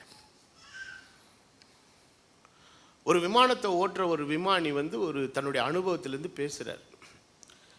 என்ன பேசுகிறாருன்னா, 2 விமானிக்கும் ஏதோ உடம்பு சரியில்லாமல் செத்து போயிட்டான்னு வச்சுக்குவோம். ஒரு பேசஞ்சரால் விமானத்தை மேலேருந்து இறக்க முடியுமா அப்படிங்கிறது ஒரு கேள்வி. இப்போ இந்த கேள்வி உங்ககிட்ட கேட்டால், அது எப்படிங்க முடியும், அதெல்லாம் முடியாதுங்க, சும்மாங்க வேஸ்ட்டுங்க, பஸ்ஸே ஓட்ட முடியாது, இதுதான் நம்ம பேசுவோம் இல்லையா? ஏன்னா அதுக்கு எவ்வளோ ட்ரைனிங்கு, எவ்வளோ நாள் பயிற்சி, அதுக்கு எவ்வளவு தொழில்நுட்ப ரீதியான அறிவுகளெல்லாம் வளர்த்துக்கணும். ஆனால் அந்த விமானி சொன்னது ஆச்சரியமாக இருந்தது. அவன் சொல்கிறான், ஒரு பேசஞ்சரால் கூட நான் சொல்கிற வழிமுறையை நீ கடைப்பிடிச்சன்னா எதை இறக்கிடலான்றான், ஃப்ளைட்டே இறக்கிடலாங்கிறான். அவன் அதுக்கு ஒன்று சொன்னான் பாருங்க, ரொம்ப நாலேஜபிளாக இருந்தது. அது உட்காந்து பொறுமையாக ஒரு நாள் கேட்கணும். அப்போது முடியாதுங்கிறது எதுவுமே கிடையாது, எல்லாம் முடியும். சமீபத்தில் சில 2 வருஷத்துக்கு முன்னால் அமெரிக்காவில் அப்படி தான் ஒன்று நடந்தது. ஒரு சிங்கிள் விமானிகள் போகக்கூடிய ஒரு ப்ரைவேட் விமானம், ஒரு தனியார் விமானம், டூருக்காக அவங்கெல்லாம் போகிறாங்க. பாவம் விமானிக்கு திடீர்னு பாஸ் அவுட் ஆகிட்டான், ஒரு மாதிரி மயக்கம் வந்து இப்படியே சோக் ஆகிட்டான். என்ன பண்ணுறதுன்னு தெரில. அங்கே பின்னால் இருந்த ஆள் இறங்கி உள்ளே போய் என்னென்னத்தையோ பண்ணி இறக்கிட்டான். ஆனால் அவன் கடைசியில் சொன்ன வார்த்தை, எனக்கு ஒன்றுமே தெரியாது, நான் ஜோம் பண்ண கர்த்தர் எனக்கு ஞானம் கொடுத்தார். இருளின் பாதையில் வெளிச்சத்தை தந்து கண்களை தெளிவாக்குகிற வார்த்தை இந்த வேத வார்த்தை. இதை கேளுங்க.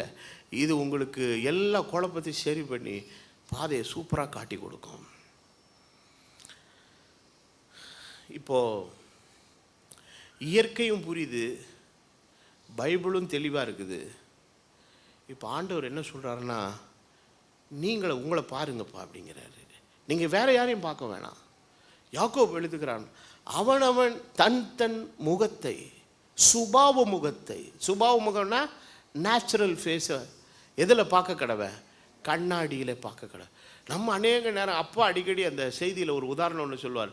Many people keep the mirror in a side, but you have to keep before your face. இந்த காரில் 2 இருக்கும் பாருங்களேன், சைடில் மிரர். அது எதுக்கு பார்க்கணும்? நம்ம மூஞ்ச பார்க்கறதுக்கா? அது பின்னால் வர வண்டி, சைடில் வர்றவனை பார்க்கறதுக்கு. அதில் போய் நம்ம எட்டி பார்த்துட்டு தலை சீவனோன்னா நம்ம மூக்கில் சிவப்பாக டொமேட்டோ கெச்சப் வந்துடும் வெளியில். அதில் பார்க்கக்கூடாது. அந்த கண்ணாடி மேலே இருக்கிற கண்ணாடி, இந்த கண்ணாடியெல்லாம் யாரை பார்க்குறதுக்கு? நம்ம மூஞ்சை பார்க்கணுன்னா வண்டியெல்லாம் கொண்டு போய் பத்திரமா நிறுத்திட்டு சாவி எடுத்துகிட்டு போயிட்டு நம்ம வீட்டுக்குள்ளே இருக்கிற அலமாரிலேயே பாத்ரூம்லேயே ஒரு பெரிய கண்ணாடி இருக்கும். அது முன்னாடி நின்று பாரு ராஜா. ஒரு நிமிஷம் இல்லை, ஒரு நாள் பூரா கூட நின்று உன்னை ரசித்து உன்னை யாரும் ஒன்றும் கேட்க மாட்டாங்க, யாருமே டிஸ்டர்ப் பண்ண மாட்டாங்க. மனுஷனை டிஸ்டர்ப் பண்ணாத ஒரே ஒரு இடம் பாத்ரூம்.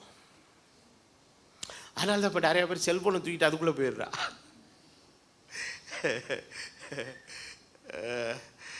யாக்கோபு சொல்கிறான், உன் சுபாவ முகத்தை எதில் பாருப்பா? அந்த கண்ணாடியில் பாரு. ஏன் பார்க்க சொல்கிறான்னா, நீ மற்றவன்கிட்ட ஒப்பீனியன் கேட்டனா அவன் இல்லாததை இருக்குன்னு சொல்லுவான், இருக்கிறத இல்லைன்னு சொல்லுவான், இட்டுக்கட்டிலாம் பேசுவான். ஆனால் கண்ணாடிக்கு மாத்திரம் பொய் சொல்லவே தெரியாது. நீ குண்டாக இருந்தால் குண்டாக காட்டும், ஒல்லியாக இருந்தால் ஒல்லியாக காட்டும், வெள்ளையாக இருந்தால் வெள்ளையாக காட்டும், கருப்பாக இருந்தால் கருப்பாக காட்டும். இந்த வேதம் என்கிற கண்ணாடிக்கு பொய் சொல்லவே தெரியாது. இது எல்லா நாளும் உண்மையை மாத்திரம்தான் பேசும். தப்பு பண்ணிட்டு வந்துட்டு நான் ரொம்ப நல்லவன்னு நீ கண்டுபிடிக்கணும்னு எவ்வளோ பக்கத்தை திருப்பினாலும் அடப்பாவின்னு தான் பேசும். ஆனால் மன்னிப்பு கேட்டுட்டு நீ வந்த உடனே இதே வேதம் சொல்லும், நீ பாவம் செய்தது உண்மை, ஆனால் கிறிஸ்து உன் பாவத்தை மன்னித்தார், அவருடைய ரத்தத்தினால நீ பரிசுத்தமாக இருக்கிற, இதை தான் பேசும். அப்போ இந்த வேதம் என்றைக்கு எதை பேசாதுங்க? அவர் பொய் சொல்ல மனுஷன் அல்ல, மனம் மாற மனுபுத்திரன் அல்ல.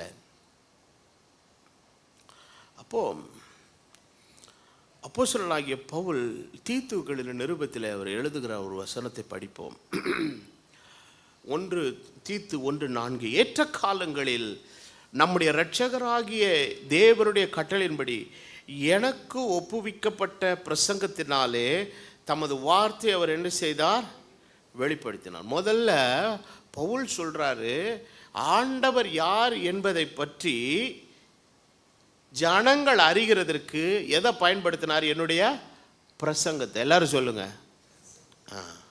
இப்போ இவ்வளோ நேரம் நான் உங்கள்கிட்ட யாரை பற்றி பேசிகிட்டு இருக்கிறேன்? ஆண்டவரை பற்றி தான் பேசுகிறேன். அதுக்கு தான் நீங்கள் அல்லேலியான்னு சொன்னீங்க. இப்போ என் கருத்துக்கு நீங்கள் விசில் அடிக்கலை, எனக்கு பாராட்டு தெரிவிக்கிறதுக்கு சொல்லலை. நான் சொல்லுகிற வார்த்தை தெய்வனுடைய வார்த்தை என்கிறதற்கான அங்கீகாரத்துக்கு நீங்கள் ஆமென் அல்லேலியான்னு என்ன பண்ணுறீங்க? ரெஸ்பாண்ட் பண்ணுறீங்க. அப்போ நான் இங்கே பேசுகிறது யாரை பேசுகிறேன்? அவரை பற்றி தான் பேசுகிறேன். அவர் யார், அவர் எப்படிப்பட்டவர், அவர் என்ன தன்மை உள்ளவர், அவரால் என்ன செய்ய முடியும், இதை பற்றி தான் நான் பேசிக்கிட்டு இருக்கிறேன். இப்போ பவுல் பிரசங்கம் புரியுதா புரியலையா எல்லாருக்கும்? ஜானி டேவிஸ் பிரசங்கம் புரியுதா புரியலையா? புரியுது. இப்போ அடுத்த கொஸ்டின் என்ன? ஜானி டேவிஸை புரியுதா எல்லாருக்கும்? எங்கள் பாஸ்டர் பேசினார்னு வச்சுக்கோங்களேன், அப்படியே கேட்டுகிட்டே இருக்கலாம், டைம் போகிறது. இதெல்லாம் சொல்கிறீங்க, ரைட்டு. பிரசங்கம்லாம் நல்லா தாங்க பண்ணுவார், அது கேட்டேன்னா கேட்டுகிட்டே இருக்கலாம் போ. ஆனால் அவர் ஒரு மாதிரிங்க அப்படின்ட்டான்னு வைங்க, சோழி முடிஞ்சுது. இப்போ பவுல் எங்கே இழுக்கிறார்னா அந்த பாயிண்ட்டுக்கு தான் இழுக்கிறார். என்ன சொல்கிறாரு? டேய், வானமும் ஒழுங்காக பேசுது, பைபிளும் ஒழுங்காக பேசுது, என் வாய் ஒழுங்காக பேசுது, ஆனால் நான் இன்னமும் தப்பாக பேசுகிற மாதிரி எனக்கு தெரியுது அப்படிங்கிறாரு. இது கிறிஸ்தவ வாழ்க்கையில் ரொம்ப முக்கியம் பாருங்க.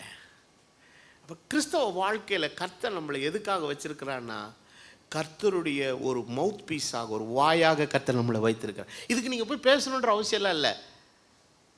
வானம் பேசிக்கிட்டே இருக்கு, வானம் சொல்கிறாரு பொழிகிறது, அறிவை தெரிவிக்கிறது. அப்போ அது பேசாமலேயே ஏதோ ஒரு அறிவையும் பொழிவையும் ஊத்துற மாதிரி நம்மளாலேயும் ஏதோ ஒன்று பேசாமலே பண்ண முடியும். சைலண்ட்டாக ஏதோ ஒரு விஷயத்தை நம்ம சொல்லிக்கிட்டே இருக்க முடியும். அந்த ஒரு ஆற்றலை, வல்லமையை கர்த்தர் நமக்குள் கொடுத்துருக்கிறார்.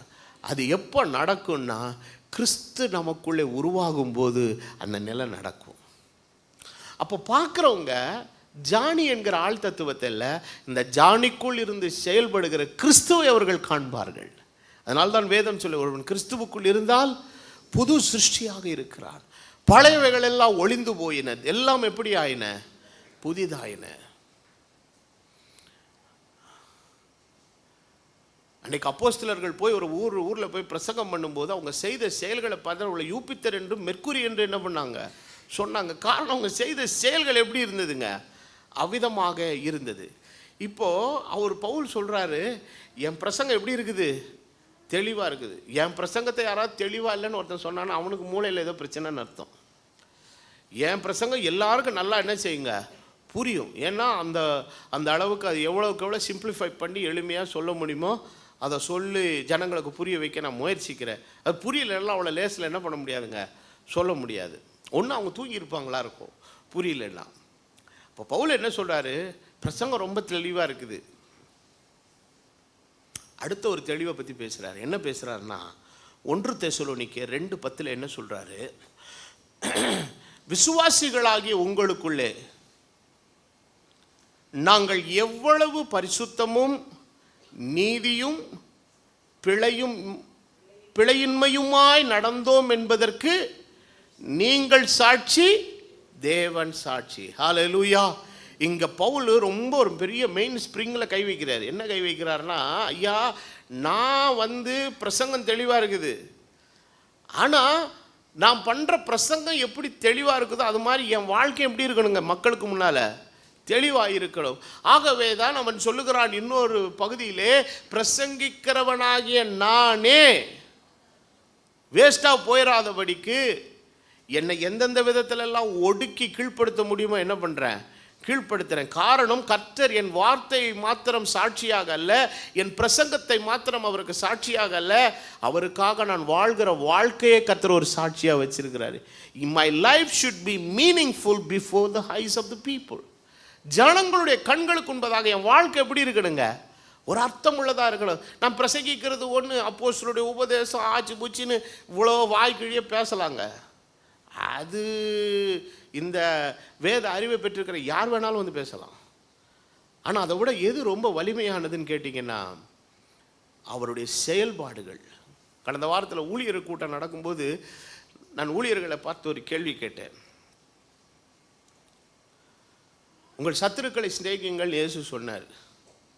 சொன்னாரா சொல்லலையா? சொன்னார். மல்கூசனுடைய காதை ஆண்டவர் ஒட்ட வச்சார். இது ரெண்டில் எது ரொம்ப வலிமையானதுன்னு கேட்டேன். வார்த்தையா வாழ்க்கையா? மல்கூஸ் யாரு? இயேசுவை கெத்செமனே தோட்டத்தில் பிடிக்கும்போது போர் சேவர்களுக்கு இருந்த ஒரு வேலைக்காரன் ஒரே போடு போட்டான். யாரு?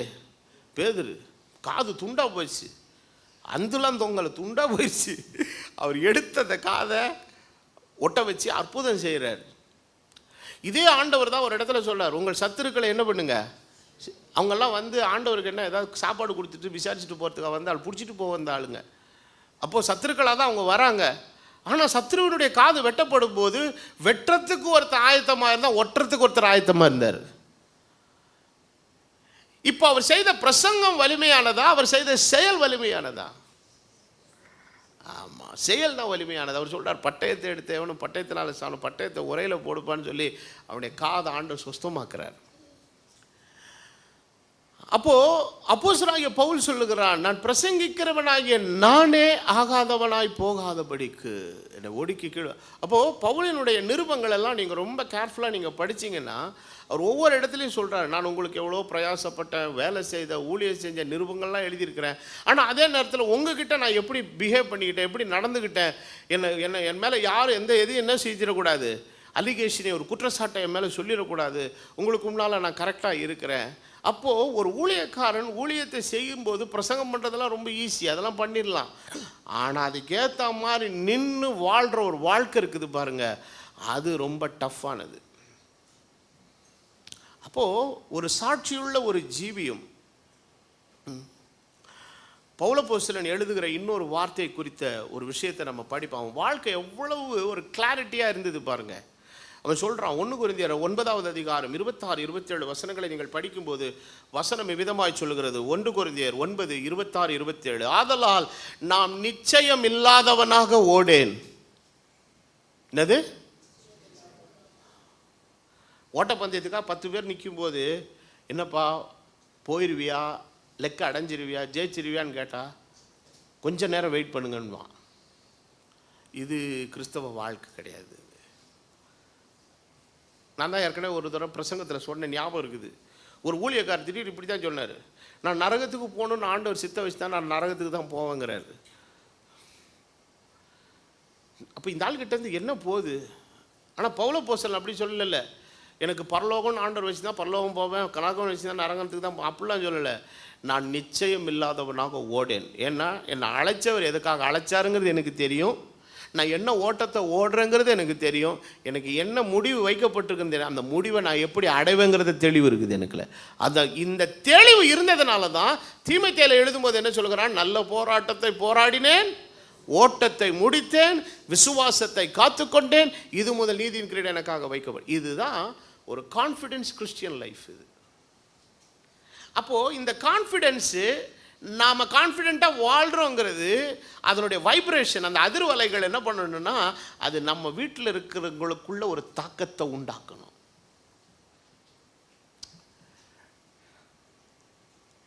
கொஞ்ச நாளைக்கு முன்னாடி ஒருத்தரை கேள்வி கேட்டேன், உங்கள் வீட்டில் உங்கள் வீட்டு ஐயா எப்போல்லாம் டென்ஷன் ஆவாருன்னு. அவர் எப்போவுமே டென்ஷனாக தான் இருப்பார், டென்ஷனாக இல்லாதது தான் கம்மி அப்படின்னு.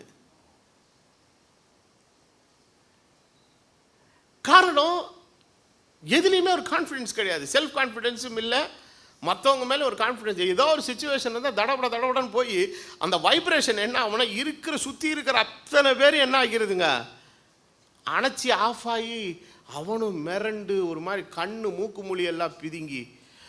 ஆனால் இன்னொரு டைப் இருக்காங்க, எந்த ஒரு சூழ்நிலை பயப்படாதிருங்கள். பவுல் அன்னைக்கு எத்தனை பேர்கிட்ட பேசுகிறேன் கப்பல் சேதத்தில், அவனும் சேர்ந்து கும்பலோட கும்பலாக போய் ஐயோயோ செத்து போவோம், நமக்கு முடிஞ்சுது, நம்ம காரை சேர மாட்டோம், நம்ம சோழி தோட முடிஞ்சிச்சு, ஐயோயோ ஐயோயோன்னு இவனும் சேர்ந்து கூப்பாடு போட்டு தானே என்ன ஆயிருக்கும், அத்தனை பேர்த்தையும் ஒத்தாலும் சமாளிக்கிறான். யாரு? பவுலுங்கிற ஒரு ஆள் சமாளிக்கிறான். இருக்கிறவன் பூரா யாரு? சண்டைக்கு போறவன், கத்தி கப்படாலாம் கையில் வச்சிருக்கிறவன், கப்பல் ஓட்ட தெரிஞ்சவன், அனுபவம் பெற்றவன், ஒன்று அந்த கப்பல் சம்பந்தமாக ஒரு நாலேஜும் கிடையாது யாருக்கு? பவுலுக்கு. அவனுக்கு தெரிஞ்சது அழைத்த தேவன் எப்படிப்பட்டவன் தான் தெரியும். ஆனால் அன்னைக்கு ராத்திரி ஒருத்தரை டேராக சந்திச்சிட்டான்.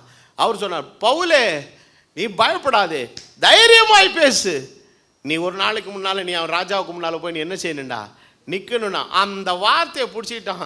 அவன் சொன்னான், நமக்கு கப்பல் சேதத்தை தவிர்த்து பிராண சேதம் என்ன செய்யவே செய்யாது, வரவே வராது. தெளிவுள்ள ஆளுவன் இப்படி தான் இருக்கணும். கிறிஸ்தவ வாழ்க்கையில் we have to be very confident.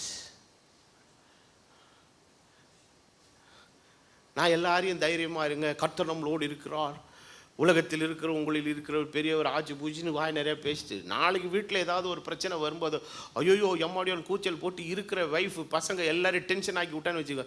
ஏப்பா நீ ஞாயிற்றுக்கிழமை குச்சி பிரசங்கம் பண்ணியா எங்களை, ஏப்பா இந்த பாடுபடுத்துற, நீ பண்ண பிரசங்கத்துக்கு நீ போடுற கூச்சலுக்கு என்னவே இல்லைப்பா, சம்மந்தமே இல்லை. எல்லாரும் நர்வஸ் ஆவாங்க இல்லையா?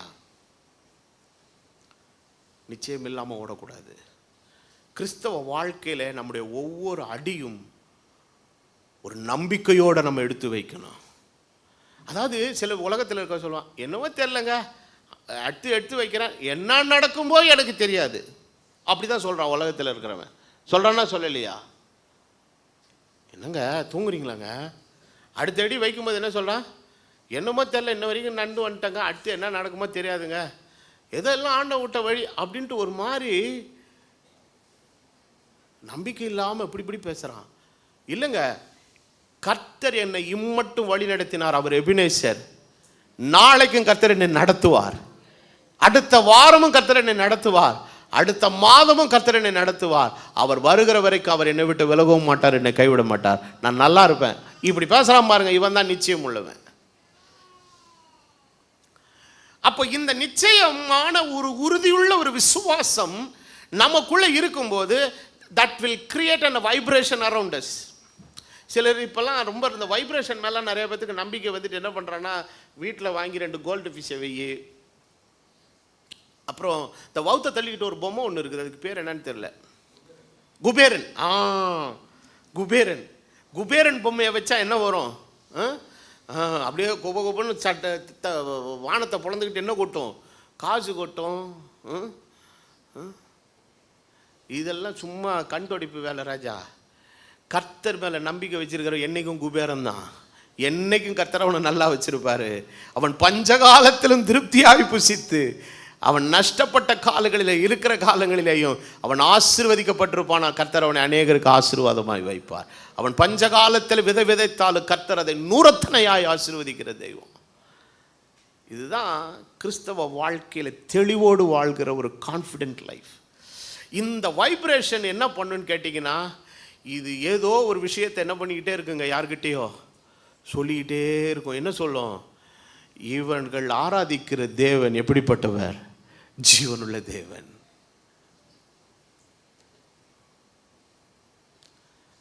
ஆஃபீஸில் போய் புலம்பாதீங்க புறஜாதிகள் மத்தியில். என்ன பண்ணுறதுனே தெரியல, எல்லாம் போச்சு, எது போச்சு அது போச்சு. அவங்க புறஜாதி மக்கள் அவங்களே ஓரளவு எப்படி இருக்கிறாங்க? கான்ஃபிடெண்ட்டாக இருக்கிறாங்க. நம்மக்கிட்ட இருக்கிற பேச்சு அவங்ககிட்ட இருக்கிற கொஞ்சம் நஞ்ச கான்ஃபிடென்ஸையும் என்ன பண்ணிடுதுங்க, அத்து விட்டுருது. அவன் சுய நம்பிக்கையை பற்றி பேசுகிறான், செல்ஃப் கான்ஃபிடென்ஸை பற்றி. நமக்கு ஒரு மண்ணாங்கட்டியும் கிடையாது. நமக்கு உள்ளுக்குள்ளே தப்பன்னு இருந்தாலும் கர்த்தருக்குள்ளே நம்ம எப்படி இருப்போங்க? தைரியமாக இருப்போம். காரணம், அந்த நேரம் கர்த்தர் நமக்கு அதற்கான தைரியத்தை பலத்தை கர்த்தர் நமக்கு தராரு.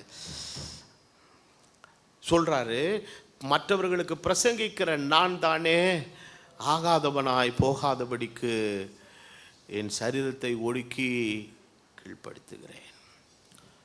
தீத்துவில் சொல்கிறாரு, அவர்கள் அநேகர் தேவனை அறிஞ்சிருக்கிறோன்னு வாயில் அறிக்கை பண்ணுறாங்க, வாயில் வார்த்தைகளை பொழிகிறாங்க, வாயில் அறிவை தெரிவிக்கிறாங்க. ஆனால் அவங்க வாழ்க்கைக்கும் அதுக்கும் என்ன இல்லாமல் இருக்குது? சம்மந்தமே இல்லாமல் இருக்குது. அவங்க என்னன்னா அவங்க கிரியை செயல்பாடுகள் எதுவுமே சரியில்லை பாருங்க. அப்போ அப்போஸ்தலனாகிய பவுல் சொல்கிறாரு, அப்போ உன்னுடைய எக்காலத்தின் சத்தம், உன் வாழ்க்கை ஒரு எக்காலம். Your life is a trumpet that you have to blow everywhere you go and come. நீ போகிற வரகிற இடங்களில் எல்லாம் அந்த எக்காலத்தை என்ன செய்யணுங்க? ஊதிக்கொண்டே இருக்கணும். சில எக்காலத்தெல்லாம் நீங்கள் காயலாங்கல்ல பழைய பாத்திரம் உடைப்பான் தெரியுமா? அது என்ன பண்ணுவான்?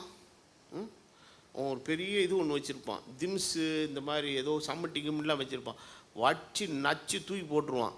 இந்த சில எக்காலத்தெல்லாம் அந்த மாதிரி தூக்கி போட்டால் சத்தம் போடாமல் அமைதியாக இருக்கும். ஏன்னா ஊதுறது ஊதிக்கிட்டு இருக்கட்டும், ஒன்றுத்துக்கு தேவையில்லாமல் ஊதுறது நசிக்கு என்ன பண்ணப்படட்டும், காயலாங்கடைக்கு போட்டது அது இருந்து என்ன கிடையாது, பிரயோஜனம் இல்லை. அப்போ நம்ம வாழ்க்கை it must have a clarity. இசை கூட ஒரு சுதி சரியாக இல்லைன்னா பாட்டு என்ன செய்ய முடியாதுங்க, கேட்க முடியாது. பவுல் சொல்கிறார் ஒரு வார்த்தையை, எபேசியர் 5:8 அவர் சொல்லுகிற வார்த்தையை நம்ம படிப்போம். முற்காலத்தில் நீங்கள் அந்தகாரமாய் இருந்தீர்கள், இப்பொழுதோ கர்த்தருக்குள் வெளிச்சமாய் இருக்கிறீர்கள், என்ன பிள்ளைகளாய் நடந்து கொள்ளுங்கள். அப்போ என்ன சொல்கிறார்? நீ எதை சுமந்து கொண்டிருக்கிற? வெளிச்சத்தை சுமக்கிற, நீ வெளிச்சத்தில் நடங்கிற. அப்போ வெளிச்சத்தில் தான் நம்ம நடக்கிறோம். அப்படிங்கிறது எதில் விளங்குன்னா, ஆவியின் கனி சகல நற்குணத்திலும் நீதியிலும் உண்மையிலும் விளங்கும். எதில் விளங்குது? நற்குணம். அப்போ ஆவியின் கனி மொத்தம் எத்தனை? 9. அன்பு, சந்தோஷம், சமாதானம், நீடிய பொறுமை, சாந்தம், தயவு, நற்குணம், விசுவாசம், இச்சை அடக்கம், இப்படிலாம் இருக்குது. இவைகளுக்கு விரோதமான பிரமாணம் ஒன்றும் இல்லை. இது எதில் விளங்குன்னு கேட்டிங்கன்னா, எது மூலமாய் நம்ம கம்யூனிகேட் பண்ண முடியும், எதன் மூலமாய் ஒருத்தர் அன்பிலும் சாந்தத்திலும் சகோதர அன்பிலும் இச்சை அடக்கத்தில் இதிலெல்லாம் இருக்கிறாங்கிறது எதை வச்சு கண்டுபிடிக்க முடியும்னா, அவங்க மூலமாய் வெளிப்படுகிற நல்ல குணத்திலும் நீதியிலும் உத்தமத்திலும் தான் காண்பிக்க முடியும்.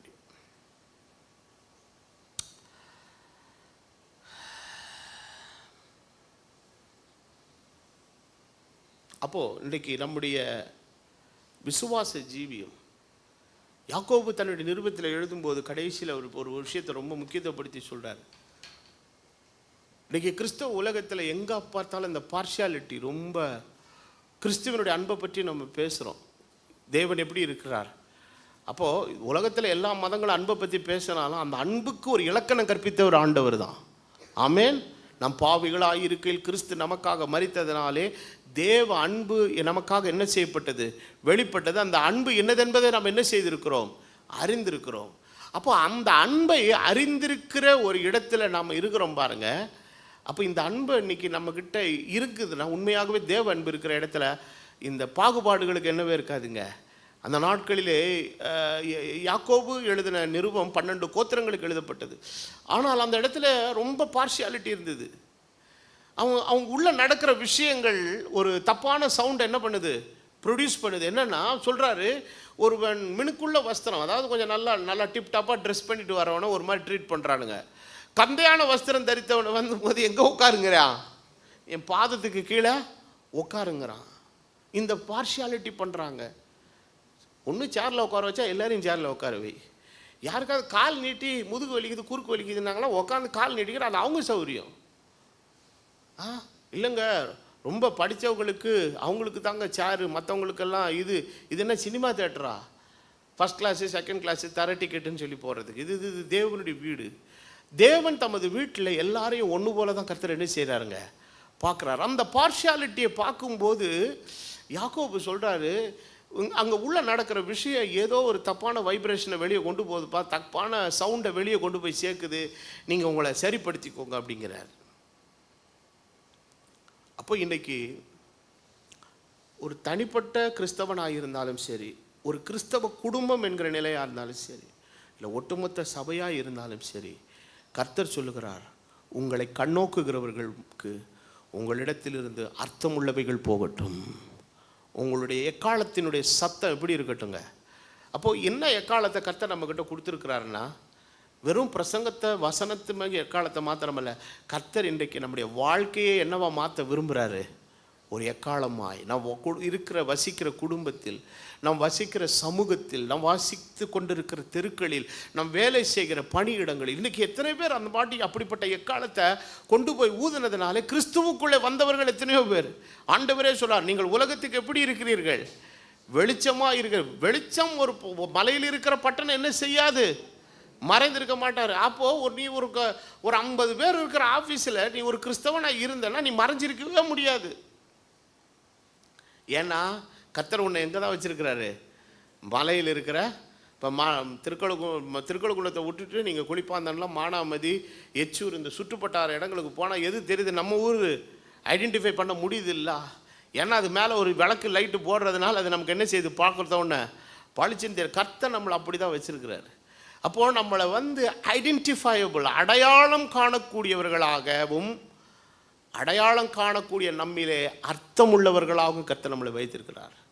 அப்போ இதை நம்ம எங்கே கொண்டு போய் சேர்க்கணும்? அது இப்போ இதுக்கெல்லாம் ஒரு பெரிய பிரசங்கம் இதெல்லாம் நமக்கு ஒன்றுமே தேவையில்லை. அப்போது இந்த ஒரு விஷயம் நம்மிடத்திலிருந்து மற்றவர்களுக்கு போகும் பொழுது அவங்களே நம்மக்கிட்ட இப்போ இயேசுவை காண வேண்டும் சில பேர் தேடி வந்தாங்க. எதனால் தேடி வந்தாங்க? அவருடைய பிரசங்கத்தை மாத்திரம் இல்லை, அவருடைய கிரியைகளை கண்டு, என்னம்மா கிரியை செய்கிறாரு இவர், யார் இவரை பற்றி எல்லாரும் என்ன தெரியுமா பேசிக்கிட்டாங்க? இதோ பெத்லகேமில் யோசேப்பு மரியாள்ன்றவருக்கு ஒருத்தருக்கு பிறந்தாராம், ஏதோ தச்சனுடைய குமாரன் அப்படின்னு சொல்லிட்டு அவரை ஒரு மாதிரி அண்டர் எஸ்டிமேட் பண்ணி அட்ரஸ் பண்ணி விட்டாங்க. ஆனால் அவர் செய்கிற செயலை பார்த்தா பிரமிப்பாக இருக்குது, பிரம்மாண்டமாக இருக்குது. நாங்கள் அவரை காண வேண்டும். இன்றைக்கி நம்மை காண்கிறவர்கள் கிறிஸ்துவை நம்மிலே காண வேண்டும். கிறிஸ்துவின் தாழ்மை நம்மிடத்தில் காண வேண்டும். கிறிஸ்துவின் அன்பை நம்ம நாளைக்கு பார்த்தீங்கன்னா அந்த கிறிஸ்துமஸை வச்சுக்கிட்டு என்ன கூத்தடிக்க போகிறானுங்க. ஆனால் அதுக்கு எல்லாத்துக்கும் சென்ட்ரல் ஃபோக்கஸ் கிறிஸ்து மாம்சத்தில் நமக்காக வெளிப்பட்டார். அப்போ எப்படி வெளிப்பட்டார், எதுக்காக வெளிப்பட்டார், என்ன நோக்கத்துக்காக வெளிப்பட்டார், இதை யாருக்குமே அதெல்லாம் மைண்டில் ஏறல. கிறிஸ்து நமக்கு வந்தது ஒரு பெரிய வெகுமதின உடனே இவன் உடனே பார்சல் பண்ணுறான். கிஃப்ட்டு, இந்த கிஃப்டா சரவணா ஸ்டோரில் வாங்கின இந்த டப்பா கிஃப்டா இது என்னன்னா கிறிஸ்துமஸ்னாலே பரிசான். அந்த பரிசு என்னங்கிறத நம்ம பேசலாம், புதன்கிழமை பேசலாம். நல்ல பிரசங்கம் ஒன்று தயார் பண்ணி வச்சிருக்கிறேன். நேற்று ராத்திரி 7 மணிக்கு தான் உதயம் வந்தது, எழுதி வச்சிருக்கிறேன். புதன்கிழமை பார்க்கலாம். அதுக்கு இன்னும் கண்ணு மூக்கு காதெல்லாம் வச்சுட்டு வரேன். அப்போது நாம் இன்றைக்கி கிறிஸ்தவ வாழ்க்கையில் we must live a meaningful life. அப்போது இன்றைக்கி சபைகளுடைய இயக்கங்கள் எல்லாம் எப்படி பார்த்தீங்கன்னா ஒரு ஒரு ஒரு ஃபேக்ட்ரி செட்டப் மாதிரி ஆயிடுச்சு. இந்த அரசாங்கத்திலலாம் என்னென்னமோ இது திட்டங்கள்லாம் வச்சுருக்காங்க பார்த்தீங்கன்னா. அதுக்கு ஒரு ஒரு கெட்ட வார்த்தை ஒன்று யூஸ் பண்ணுவேன். என்ன திட்டம்? நலத்திட்டம். அது என்ன, அது வந்து நலத்திட்டம் இல்லை, அது வந்து மீடியாவுக்கு வர வேண்டிய பேப்பர் திட்டம். அது உடனே எப்படி வச்சுக்கிட்டு, ஏன்னா பாவம் வீட்டில் ஒன்றுமே இல்லை, அவன் வீட்டில்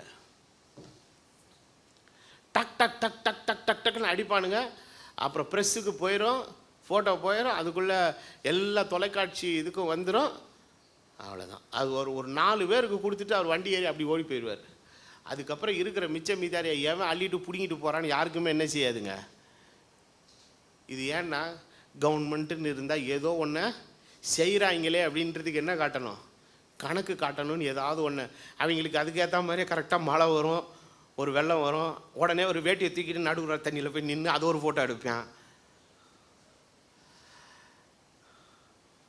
இது அந்த மாதிரி ட்ராமா பண்ணுற இடம் இது கிடையாது. எது?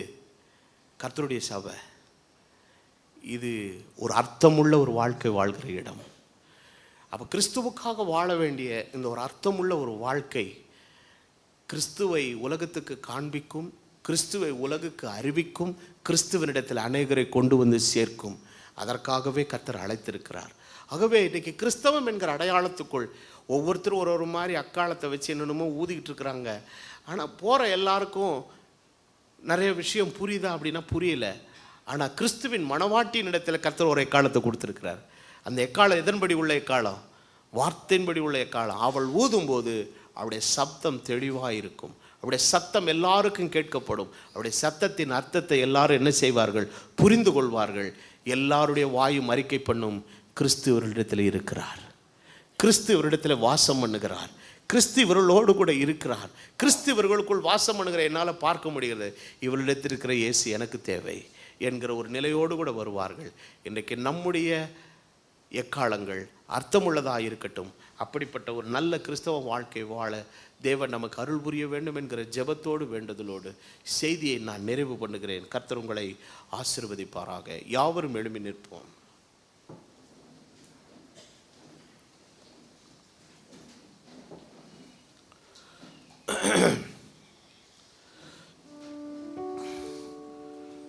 மகா இரக்கமும் கிருபையும் பரிசுத்தமுள்ள பிதாவே, இந்த நல்ல பகல் வேளைக்காக நான் நன்றி செலுத்துகிறேன்.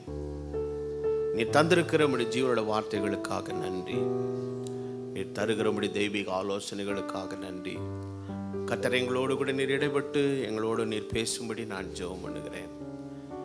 இந்த நாளின் கால வேளையில் நீர் எங்களுக்கு தந்த உம்முடைய உயிரோட்டமுள்ள ஒரு வார்த்தைகளுக்காக நன்றி செலுத்துகிறோம். எங்களுடைய எக்காலங்கள், வாழ்க்கையின் எக்காலங்கள் எல்லாம் அர்த்தமுள்ளதாக இருக்கட்டும் கர்த்தாவே. இயற்கை தன் வார்த்தையை தெளிவாய் பேசுகிறது, உம்முடைய வேதம் தன் வார்த்தையை தெளிவாய் பேசுகிறது. நீர் இந்த உலகத்தில் இருந்தபோது நீர் வாழ்ந்த அந்த 33.5 ஆண்டு கால வாழ்க்கை ஒரு தெளிவான சப்தத்தை மக்கள் மத்தியில் கொண்டு போய் சேர்த்தது. உமக்காக அழைக்கப்பட்டிருக்கிற இந்த உன்னத அழைப்பிலே நாங்கள் என்ன பேசுகிறோம், எதை கொண்டு போகிறோம், அப்பா எங்களுக்கு கிருபை செய்யும் ஐயா.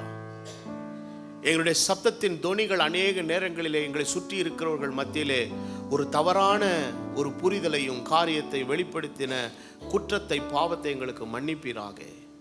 இன்று முதல் எங்களுடைய காலத்தின் சத்தம் மறுரூபமாகட்டும். எங்களுடைய எக்காலத்தின் சத்தம் தெளிவாக்கப்படட்டும். எங்களுடைய காலத்தின் சத்தத்தில் கிறிஸ்து வெளிப்படுவீராக. அதன் மூலமாய் அநேகர் உம்மை அறிந்து கொள்ள நீர் கிருபை செய்யும். எங்களை ஒடுக்கி கீழ்ப்படுத்த பரிசுத்த ஆவியானவருடைய பலத்திற்கு எங்களை நாங்கள் ஒப்பு கொடுக்கிறோம். உம்முடைய தயவுள்ள பிரசனத்தினாலே நீர் எங்களை தாங்கி வழிநடத்துவீராக. உம்முடைய தயவுள்ள கரத்தில் எங்களை தாழ்த்தி ஒப்பு கொடுக்கிறோம். கனமும் துதியும் மகிமையும் ஒருவருக்கே ஏறெடுக்கிறேன். இயேசு கிறிஸ்து என்னும் விலையேற பெற்ற நாமத்தில் வேண்டுதல் செய்கிறேன். ஆமென்.